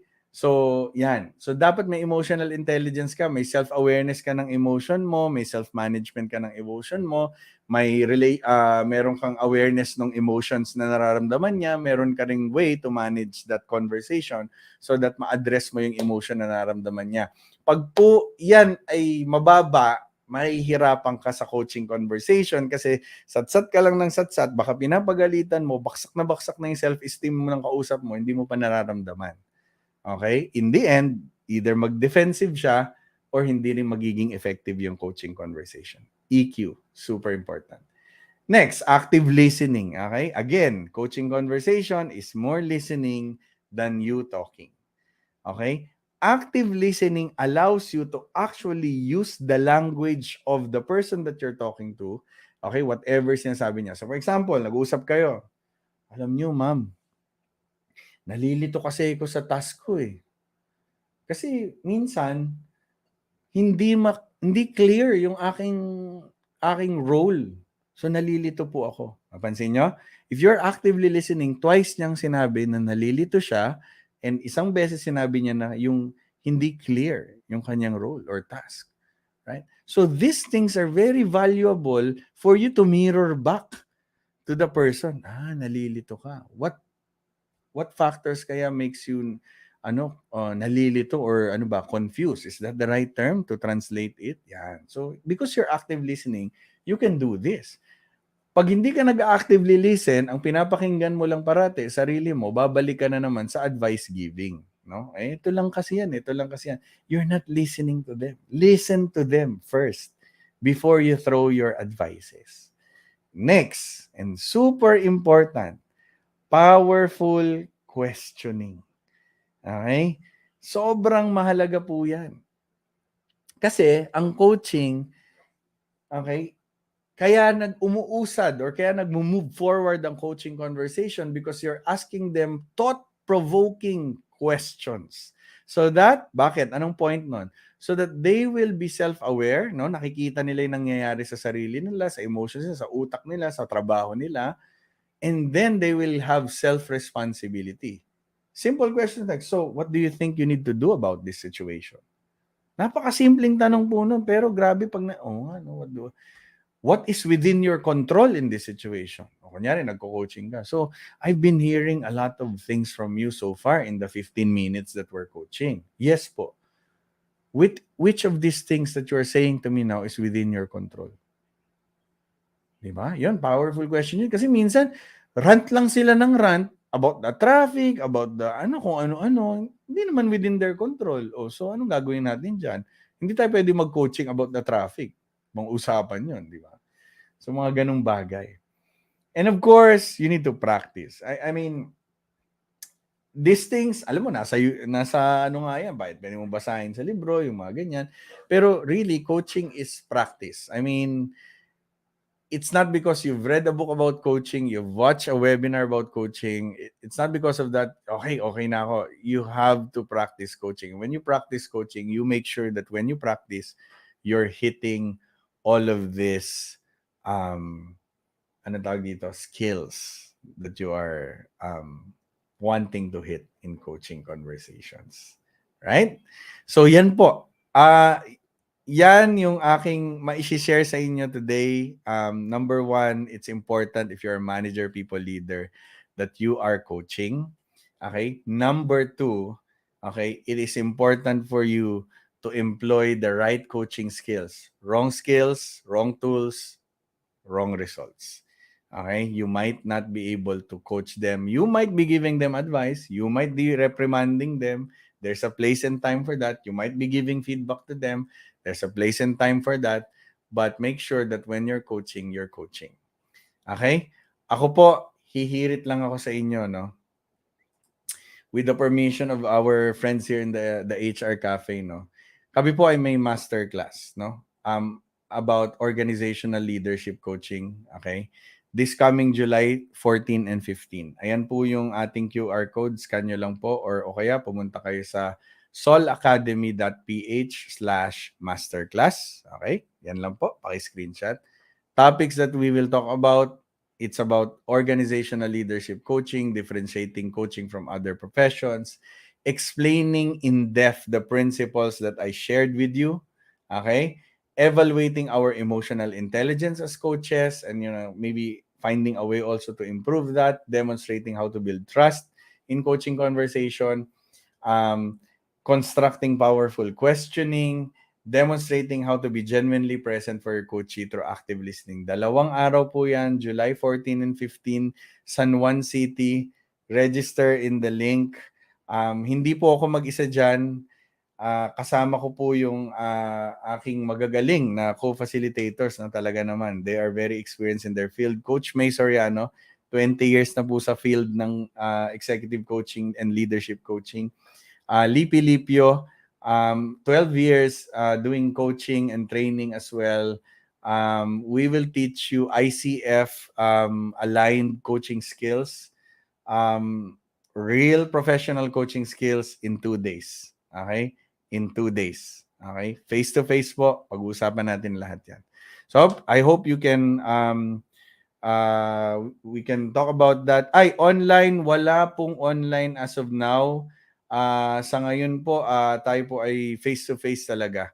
So with that, Mentor Rona, I don't know if I can still share a really quick video about the masterclass. Okay lang po ba? Okay.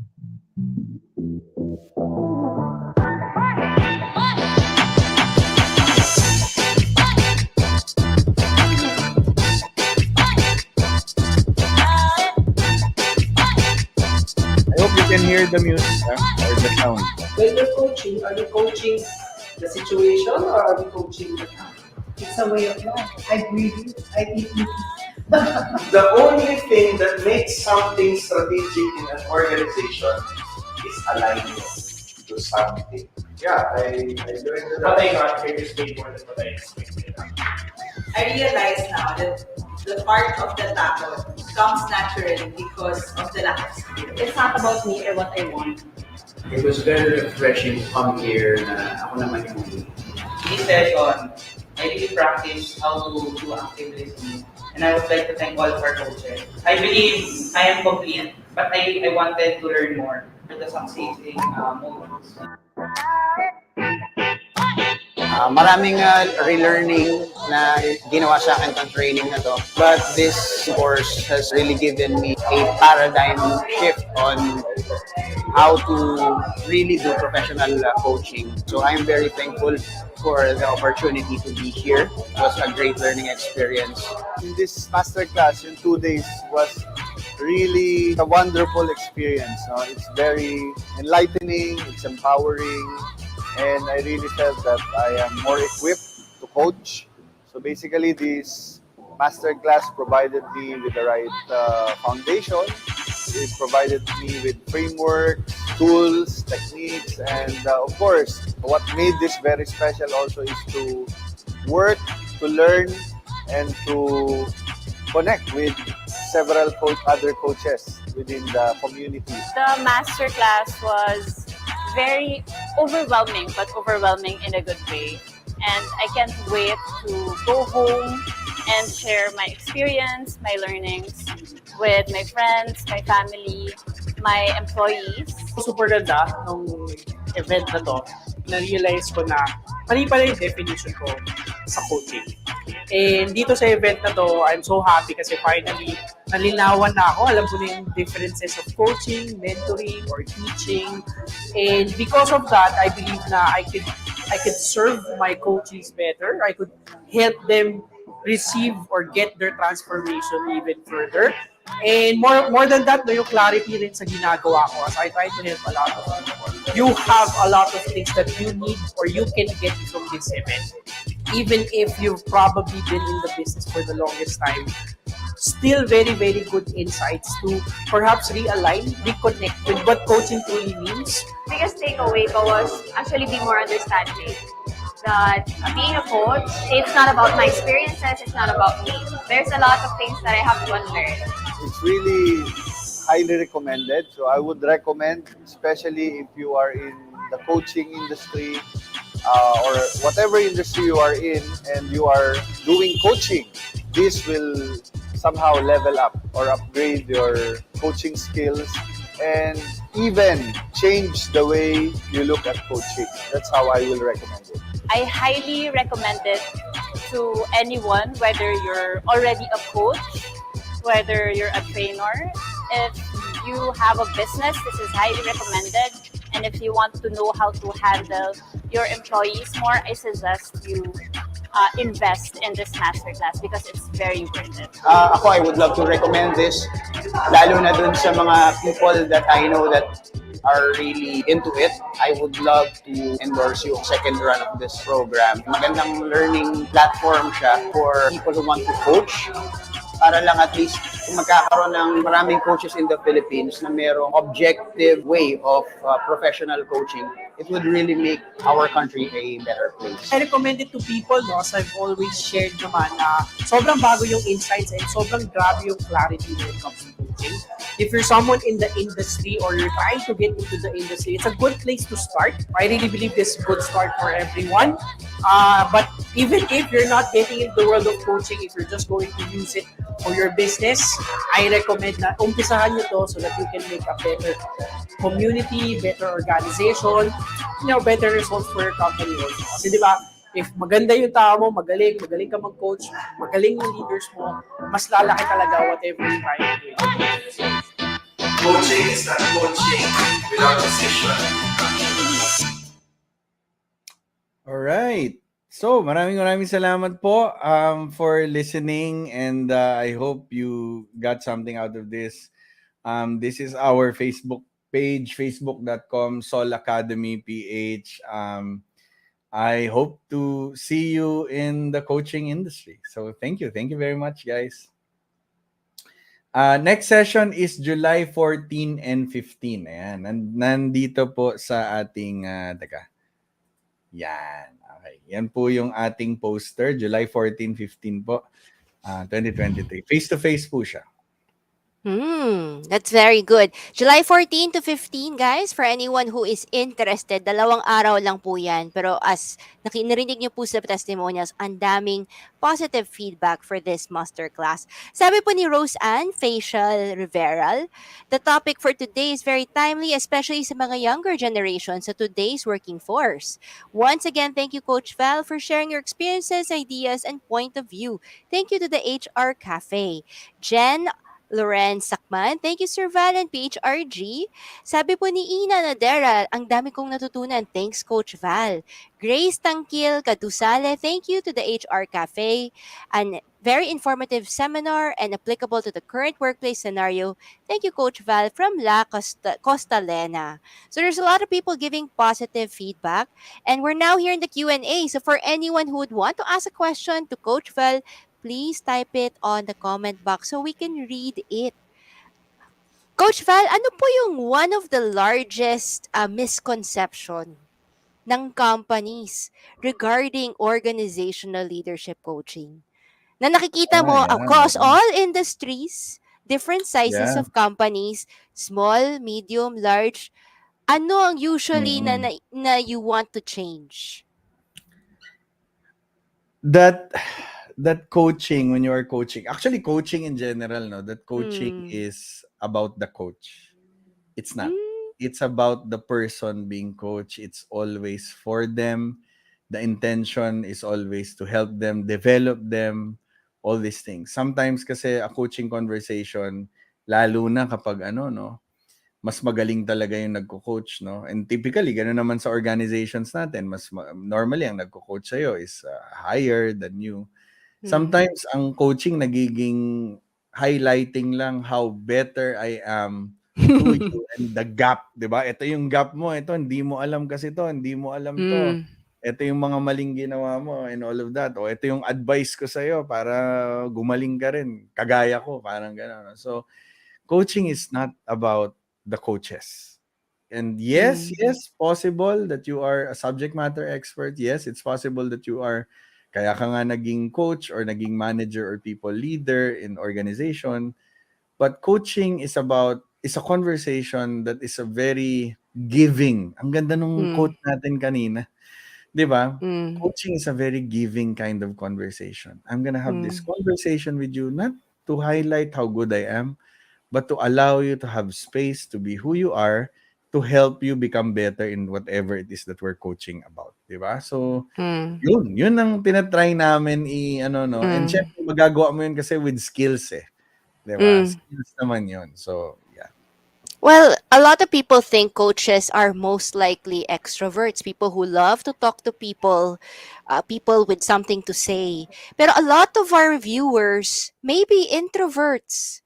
Yung nagkakaroon sila ng konting anxiety when they need to share kasi natatakot sila baka mali yung sasabihin nila. When it doesn't come so naturally, what would be your best advice? Kasi hindi naman lahat ng tao may gift of coaching. Tama, tama. And I would agree. Ako, I'm an extrovert, no? So, medyo nandun tayo sa point na natural talaga siya. Kaya nga nakahiligan ko talaga. And yes, I would totally agree that sometimes personality differences plays a part also. Lalong-lalo na at the very first step. Number one, coaching is not just for extroverts or the, ano bang tawag natin doon, the natural people person, ganyan-ganyan. Ano? Yes, it might be a challenge at first, but to be honest with you, you go into the skills. Kasi pag tiningnan mo siya, skill, it's a skill, you can build the skill, you can train the skill, and most importantly, you can practice the skill.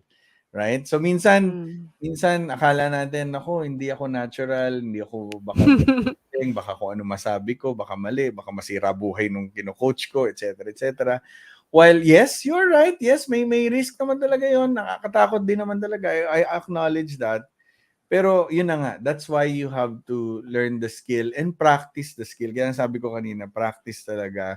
Not because may nabasa kang libro, you can gauge yourself na whether, I think I can be a good coach or maybe I can be a bad coach.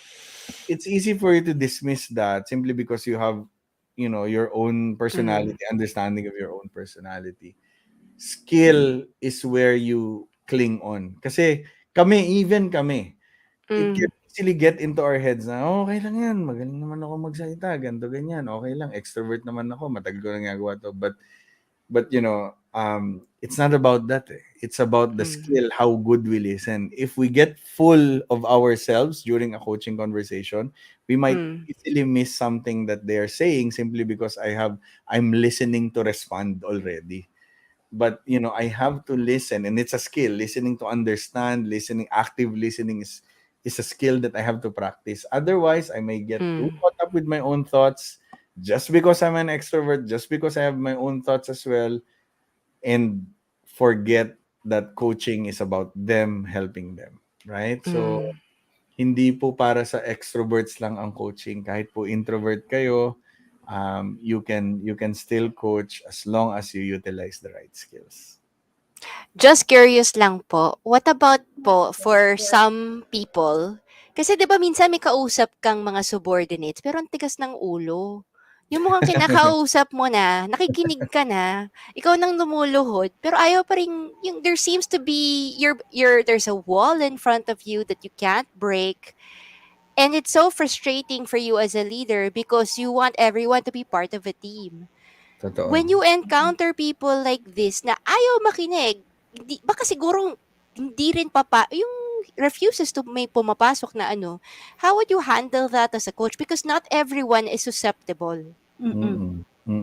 Batukan yun. Joke lang. Before you answer that, Joke lang.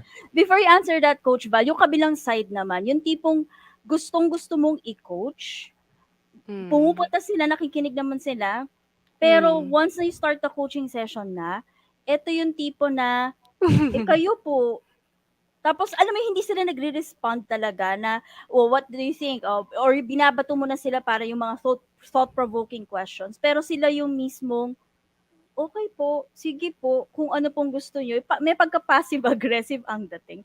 Paano get nyo that. ina-handle yun? Tama, no?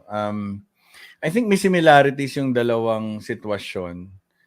And meron din differences. But I guess one of the similarities is yung una kong sinabi kanina, kailangan maliwanag yung intention. In short, kunyari, kakausapin ko sila, or kayo as a coach, okay, mag-uusap tayo, magko-coaching tayo. Ang intention ng coaching na to is matulungan ka to be better. Is that something that you want to happen? Kasi may mga times na hindi sila aware of the intention and they're not on board with the intention. Therefore, they're doing it for compliance purposes. Kasi sabi nyo mag-meet tayo dito sa Zoom or sa coffee shop or whatever, di ba? So I'm complying. So pag naka-compliance mode sila, ibig sabihin, they're not really on board with the intention of coaching. Maybe we're telling them that we want them to get better, but maybe they don't see why they need to become better. So therefore, in the first place, simula pa lang ng coaching, may walls na ako sa'yo. Kasi, ano to, okay naman ako okay naman performance ko, but gano'n, di ba? So, the intention is not clear, or even if it's clear, they don't have buy-in to that. Coaching is a conversation where both the coach and the coachee needs to have buy-in na, sige, game tayo, coaching tayo. Sige, coach, game. Sige po, boss, manager, whatever, coaching tayo. Ganyan. So, buy-in is very important. Number 2 is trust. Sa parati namin sinasabi, no trust, no coaching. If the person don't trust you, kasi ang trabaho ng coach is to create a safe space to hold a safe space. So pag walang trust, mararamdaman niya ng coach na parang may konting wall, may resistance. And kami as coaches, we would encourage, this is not the first time I've heard that, we would encourage the person coaching to ask the person, I'm noticing na, kasi active listening, no? I'm noticing in your words so far na isang tanong, isang sagot tayo. Is there anything that would allow us to have a more meaningful conversation today? Yan. Yan yung mga talagang calling out the elephant in the room, di ba? Na parang, kasi alam mo, kung isang tanong, isang sagot tayo, baka interrogation ito, hindi ito coaching, tama ba? So, I want this to be really meaningful to you, and I want this to be about you, not about me. So, paano ba natin gagawin yun? Is there anything that I can do? Is even now a good time?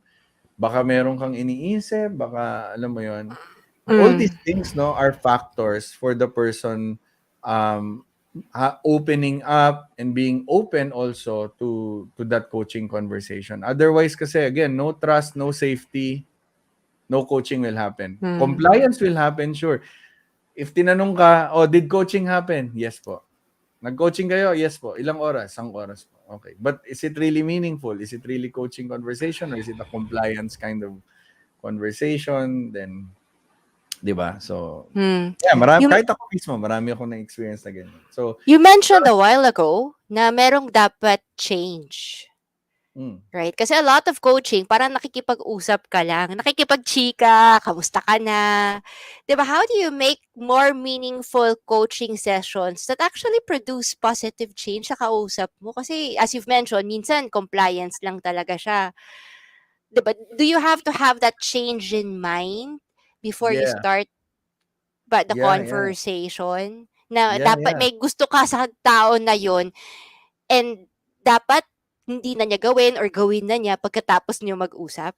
Yeah, you're right. Kaya nga, kailangan may co-created yung goal ng coaching conversation. So, okay na, maliwanag na yung intention, di ba? So, may pupuntahan tayo. So, ang pupuntahan natin ay ito. And dapat may buy-in, malaki ang buy-in. Dapat nga, galing yun sa coachee, sa taong kino-coach. Na parang, so, tatanungin lang ni coach, so, ikaw, ano bang gusto mong marating? Hey, coach, gusto ko talaga ganito. Gusto ko talaga, boss, gusto ko talaga maging better yung ganito, kung better yung ganyan. Kasi kung wala siyang goal in mind or end in mind, mahirap mag-coach. Saan tayo pupunta? Di ba? And yung positive vision na yon, or goal, or whatever you might call it, about this person, him or her role, no? Kung ano man yung role na gusto niya, anong gusto niya marating. Sobrang halaga nun Kasi kung walang positive vision about himself or herself, itong tao na ito, bakit tayo magko-coaching, di ba? Kaya nga tayo magko-coaching dahil may positive change kang nakikita para sa sarili mo, at ako bilang coach mo, pagtutulungan natin yun para marating mo yun, di ba? So, kung wala yun, mahirapan, di ba? Wala tayong pag-uusapan. Kaya super important that that's clear to the coach. You've mentioned a lot of buy-in and getting trust, which I completely agree on. Kasi ang daming, pag nasa PHRG kasi tayo, ang daming nag-aaway ng employee and HR or company representative. There's a lot of distrust between the two parties. Diba? Parang, minsan mag-i-issue lang ng IR, sobrang defensive na yung tao kasi feeling niya sinisiraan siya. A lot of things are blown into proportion na it would not have, it's just a normal activity, pero all of a sudden, nagmumukhang gyera kasi there's a lot of away between the employee and the company and management side. Yeah, Why do that's you think this happens? Kasi once this happens, kasi the environment becomes very toxic. And toxic. it's so Yes. hard to go back. Yung kunyari nakinig sila sa masterclass mo, I want to correct this relationship with my staff. I want us to go to a more positive place. Pero ang hirap when there's a lot of distrust. How do you get that trust back? Especially when people think that you are a biatch or a jerk Yeah. previously. Kasi hindi sila nag-attend ng masterclass mo, hindi sila nalinawan before. So, at that time, Mm. parang, diba, there's a lot of distrust. How do you get people back to Nako. respecting you?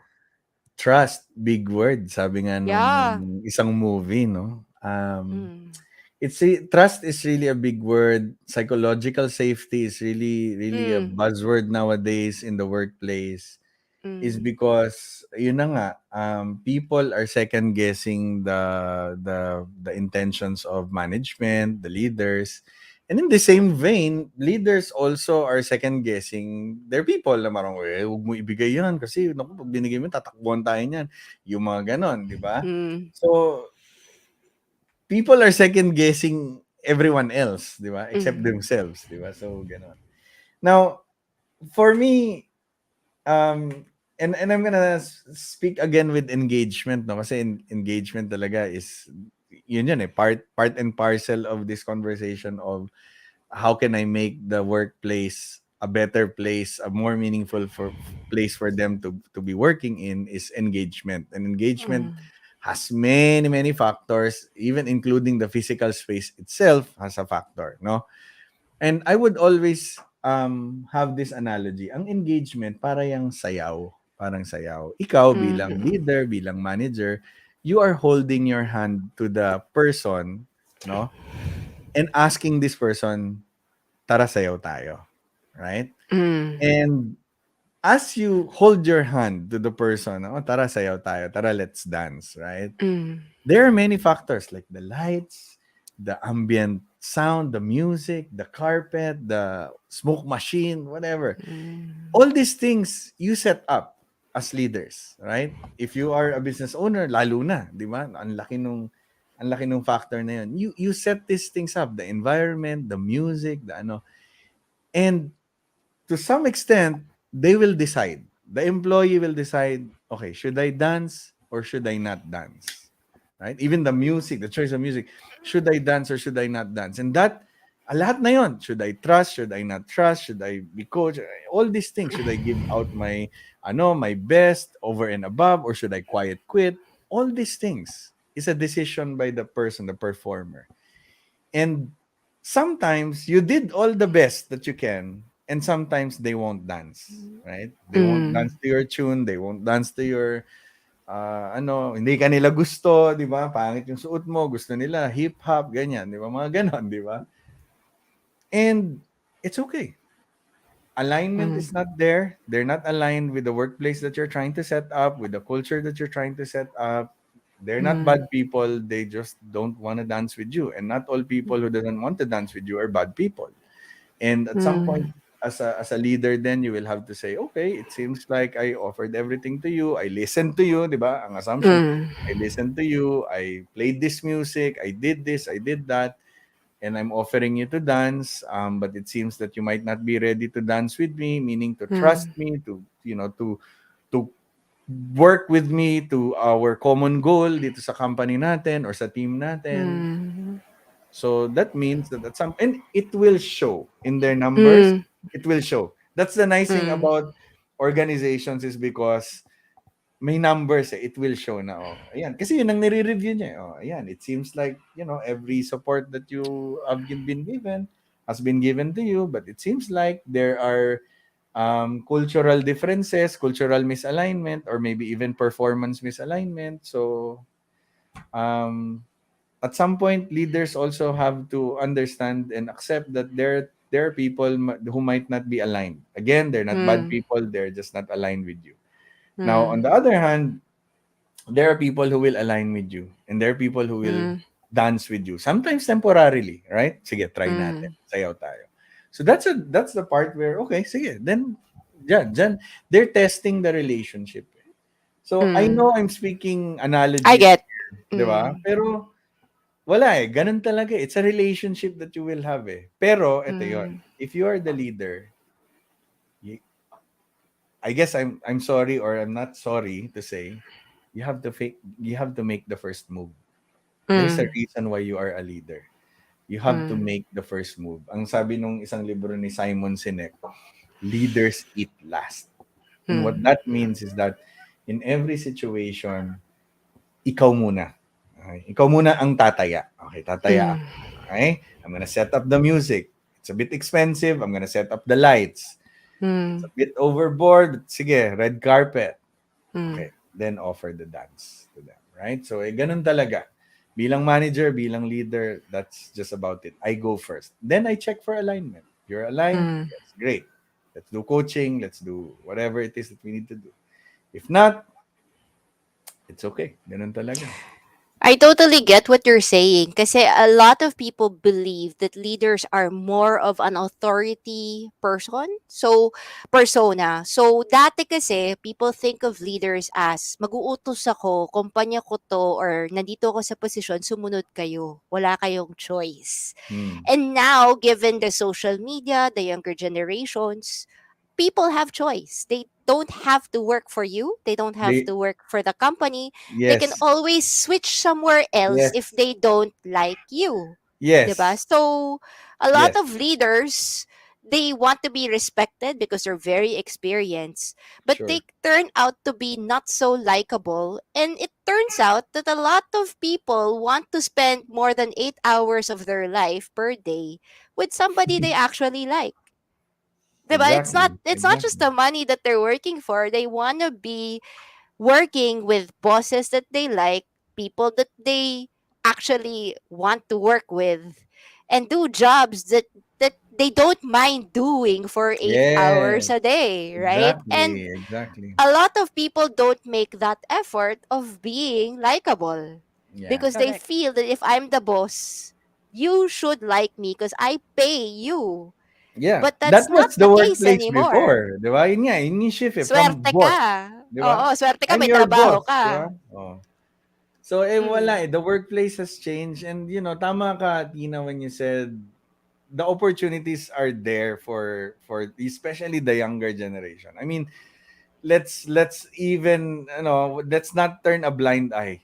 Freelancing is there, mm, e-commerce is booming. To be honest, guys, if you're leaders, all these things are honestly available to your potential employees or maybe your employees now, Mm-mm. right? mm, And Agree. now you can't just say, boss ako, I have the power because I can pay them. They have plenty of yeah. opportunities because of technology, the internet, and just the overall opportunities that the world is presenting to them now. Gig Mm, economy na nga daw eh, di ba? So, that's true.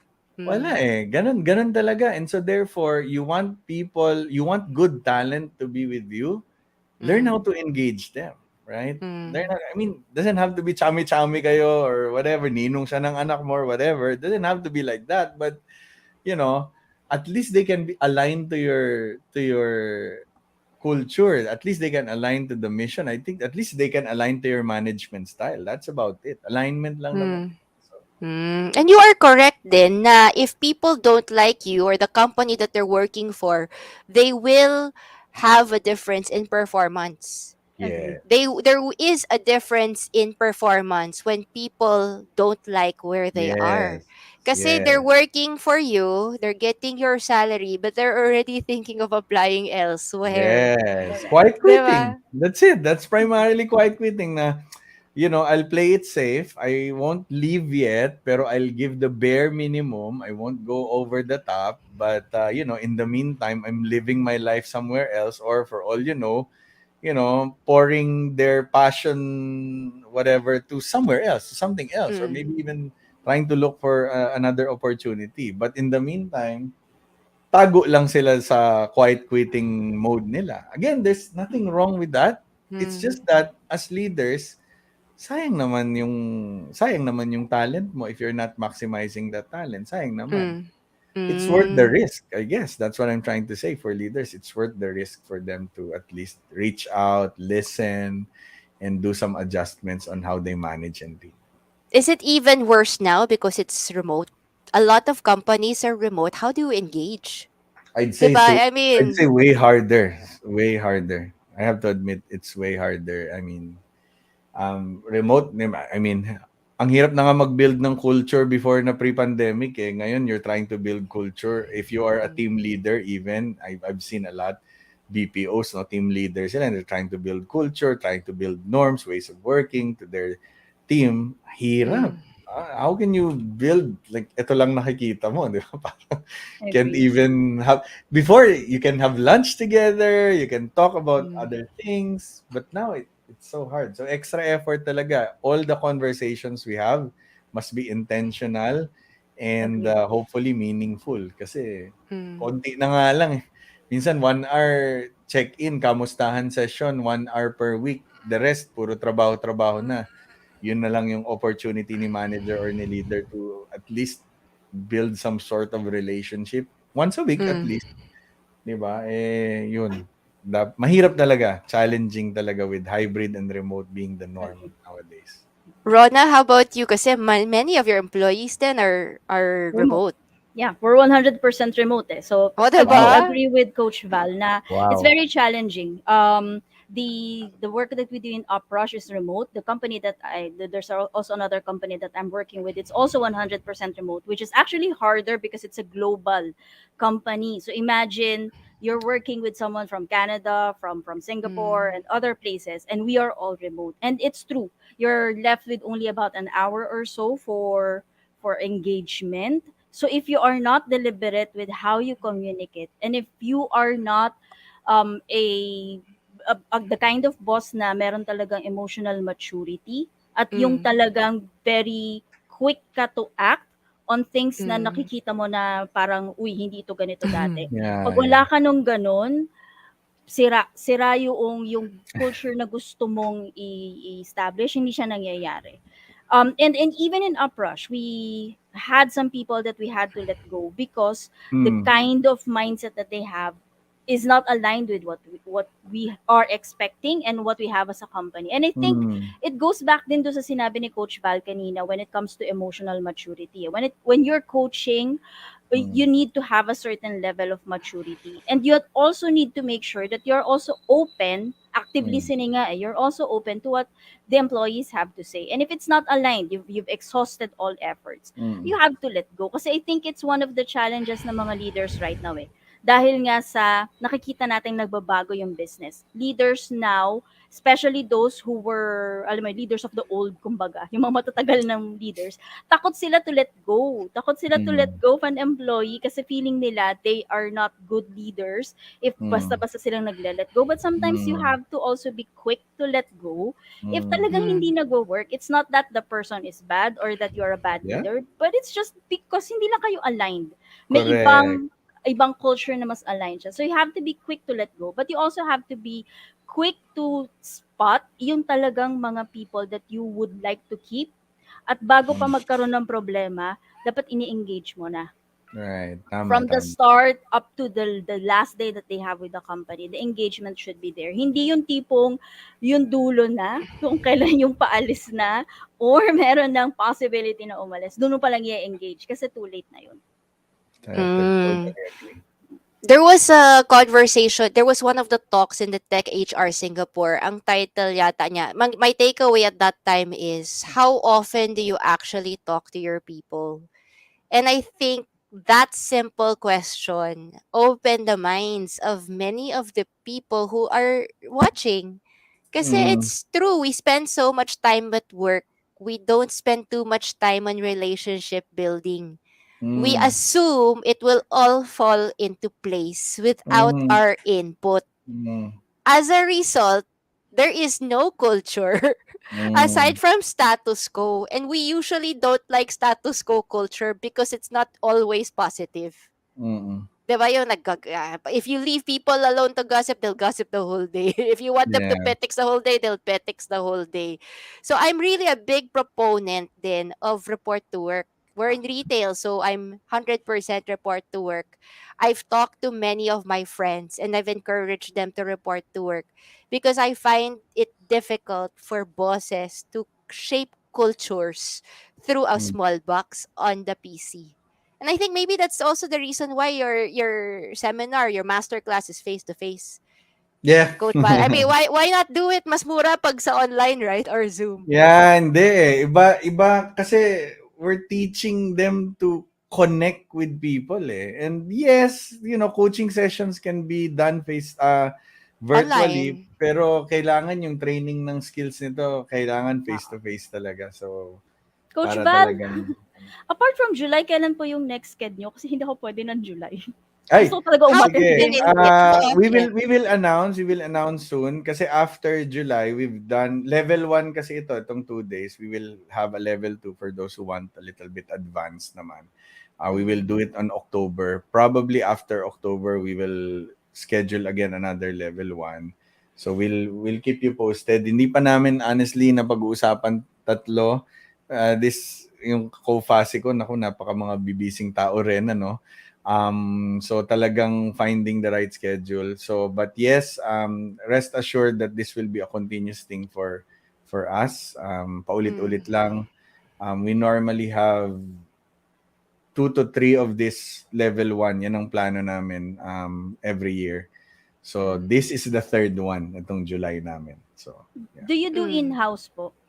Yes, we can do in-house. So connect with me if kasi minsan 'di ba, o gusto ng company exclusive lang, leaders ko lang.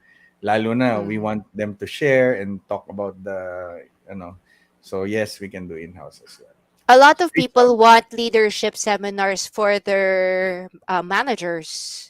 Do you think this is level 1 talaga? Kasi not all managers are leaders. Yes, yes. Actually kaming tatlo, we do this in-house for many organizations.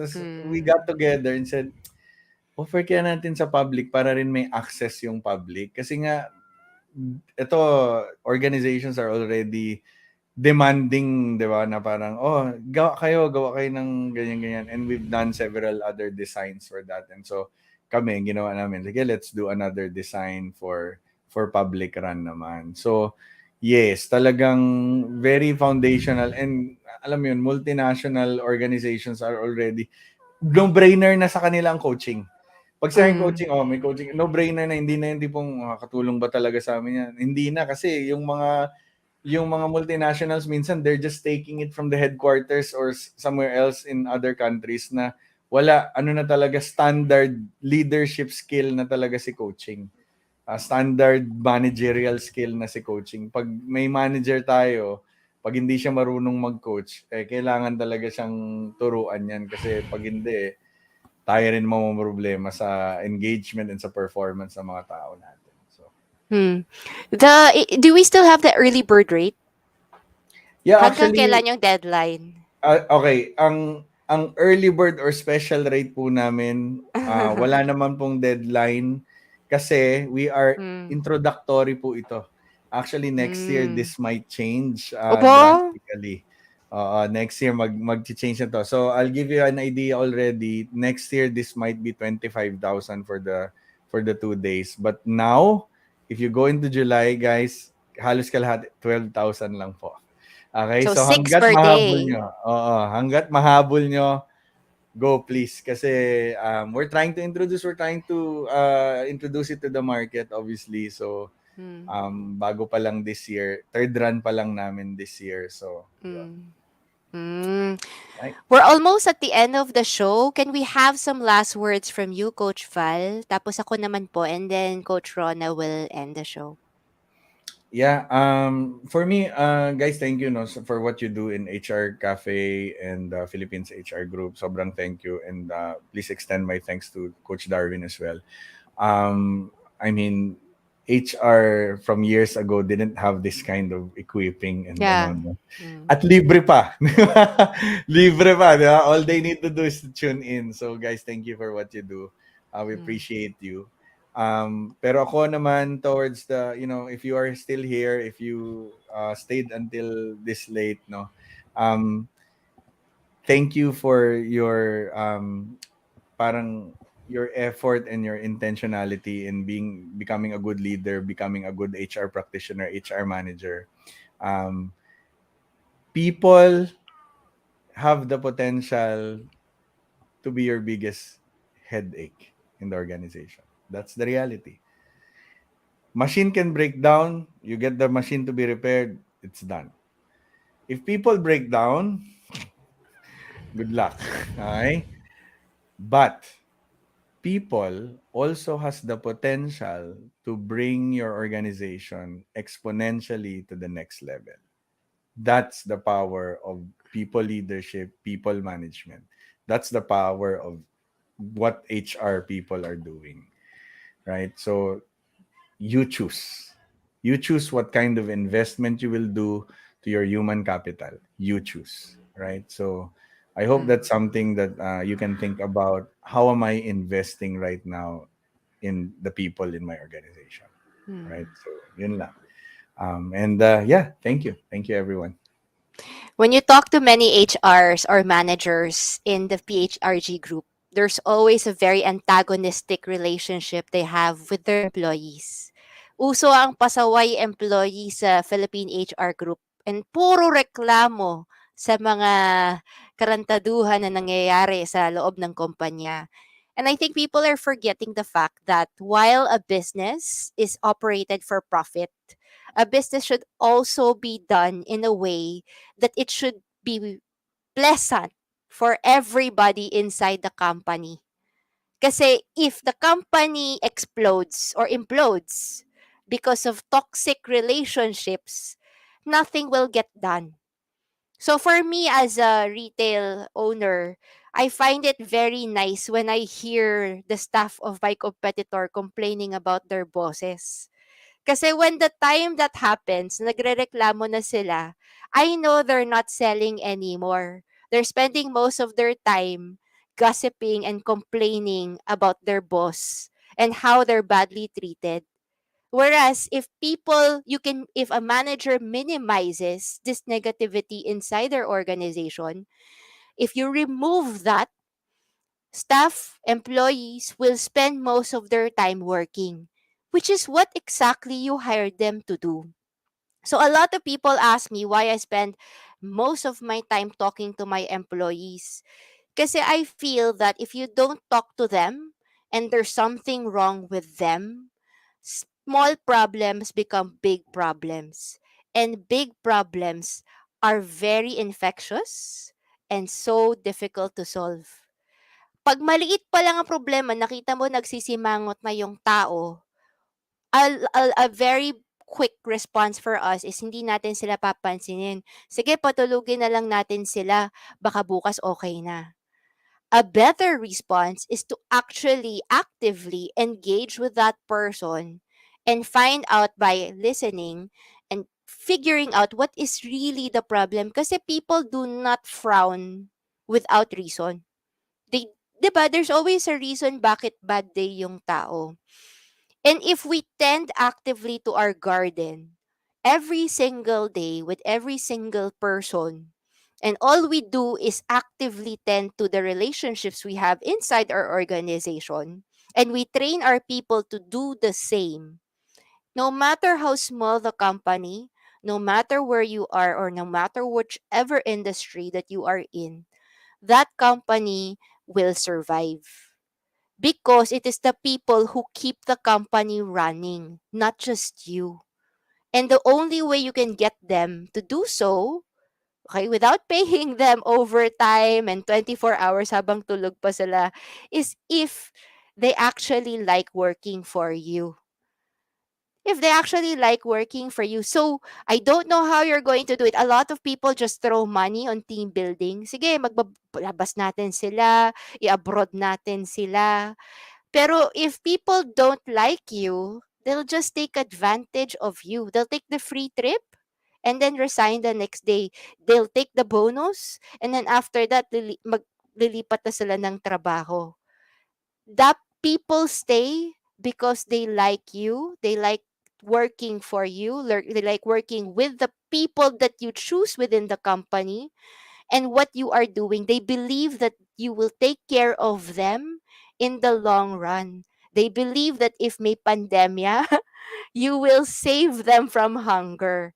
And I think a lot of companies or managers fail to do so, fail to think long term. Sige, gagamitin ko lang kasi aalis naman yung tao. Kaya okay lang kapag umalis sila, hahanap na lang ako ng iba. But it's really very problematic to recruit and train and to engage and to sell your dream to people.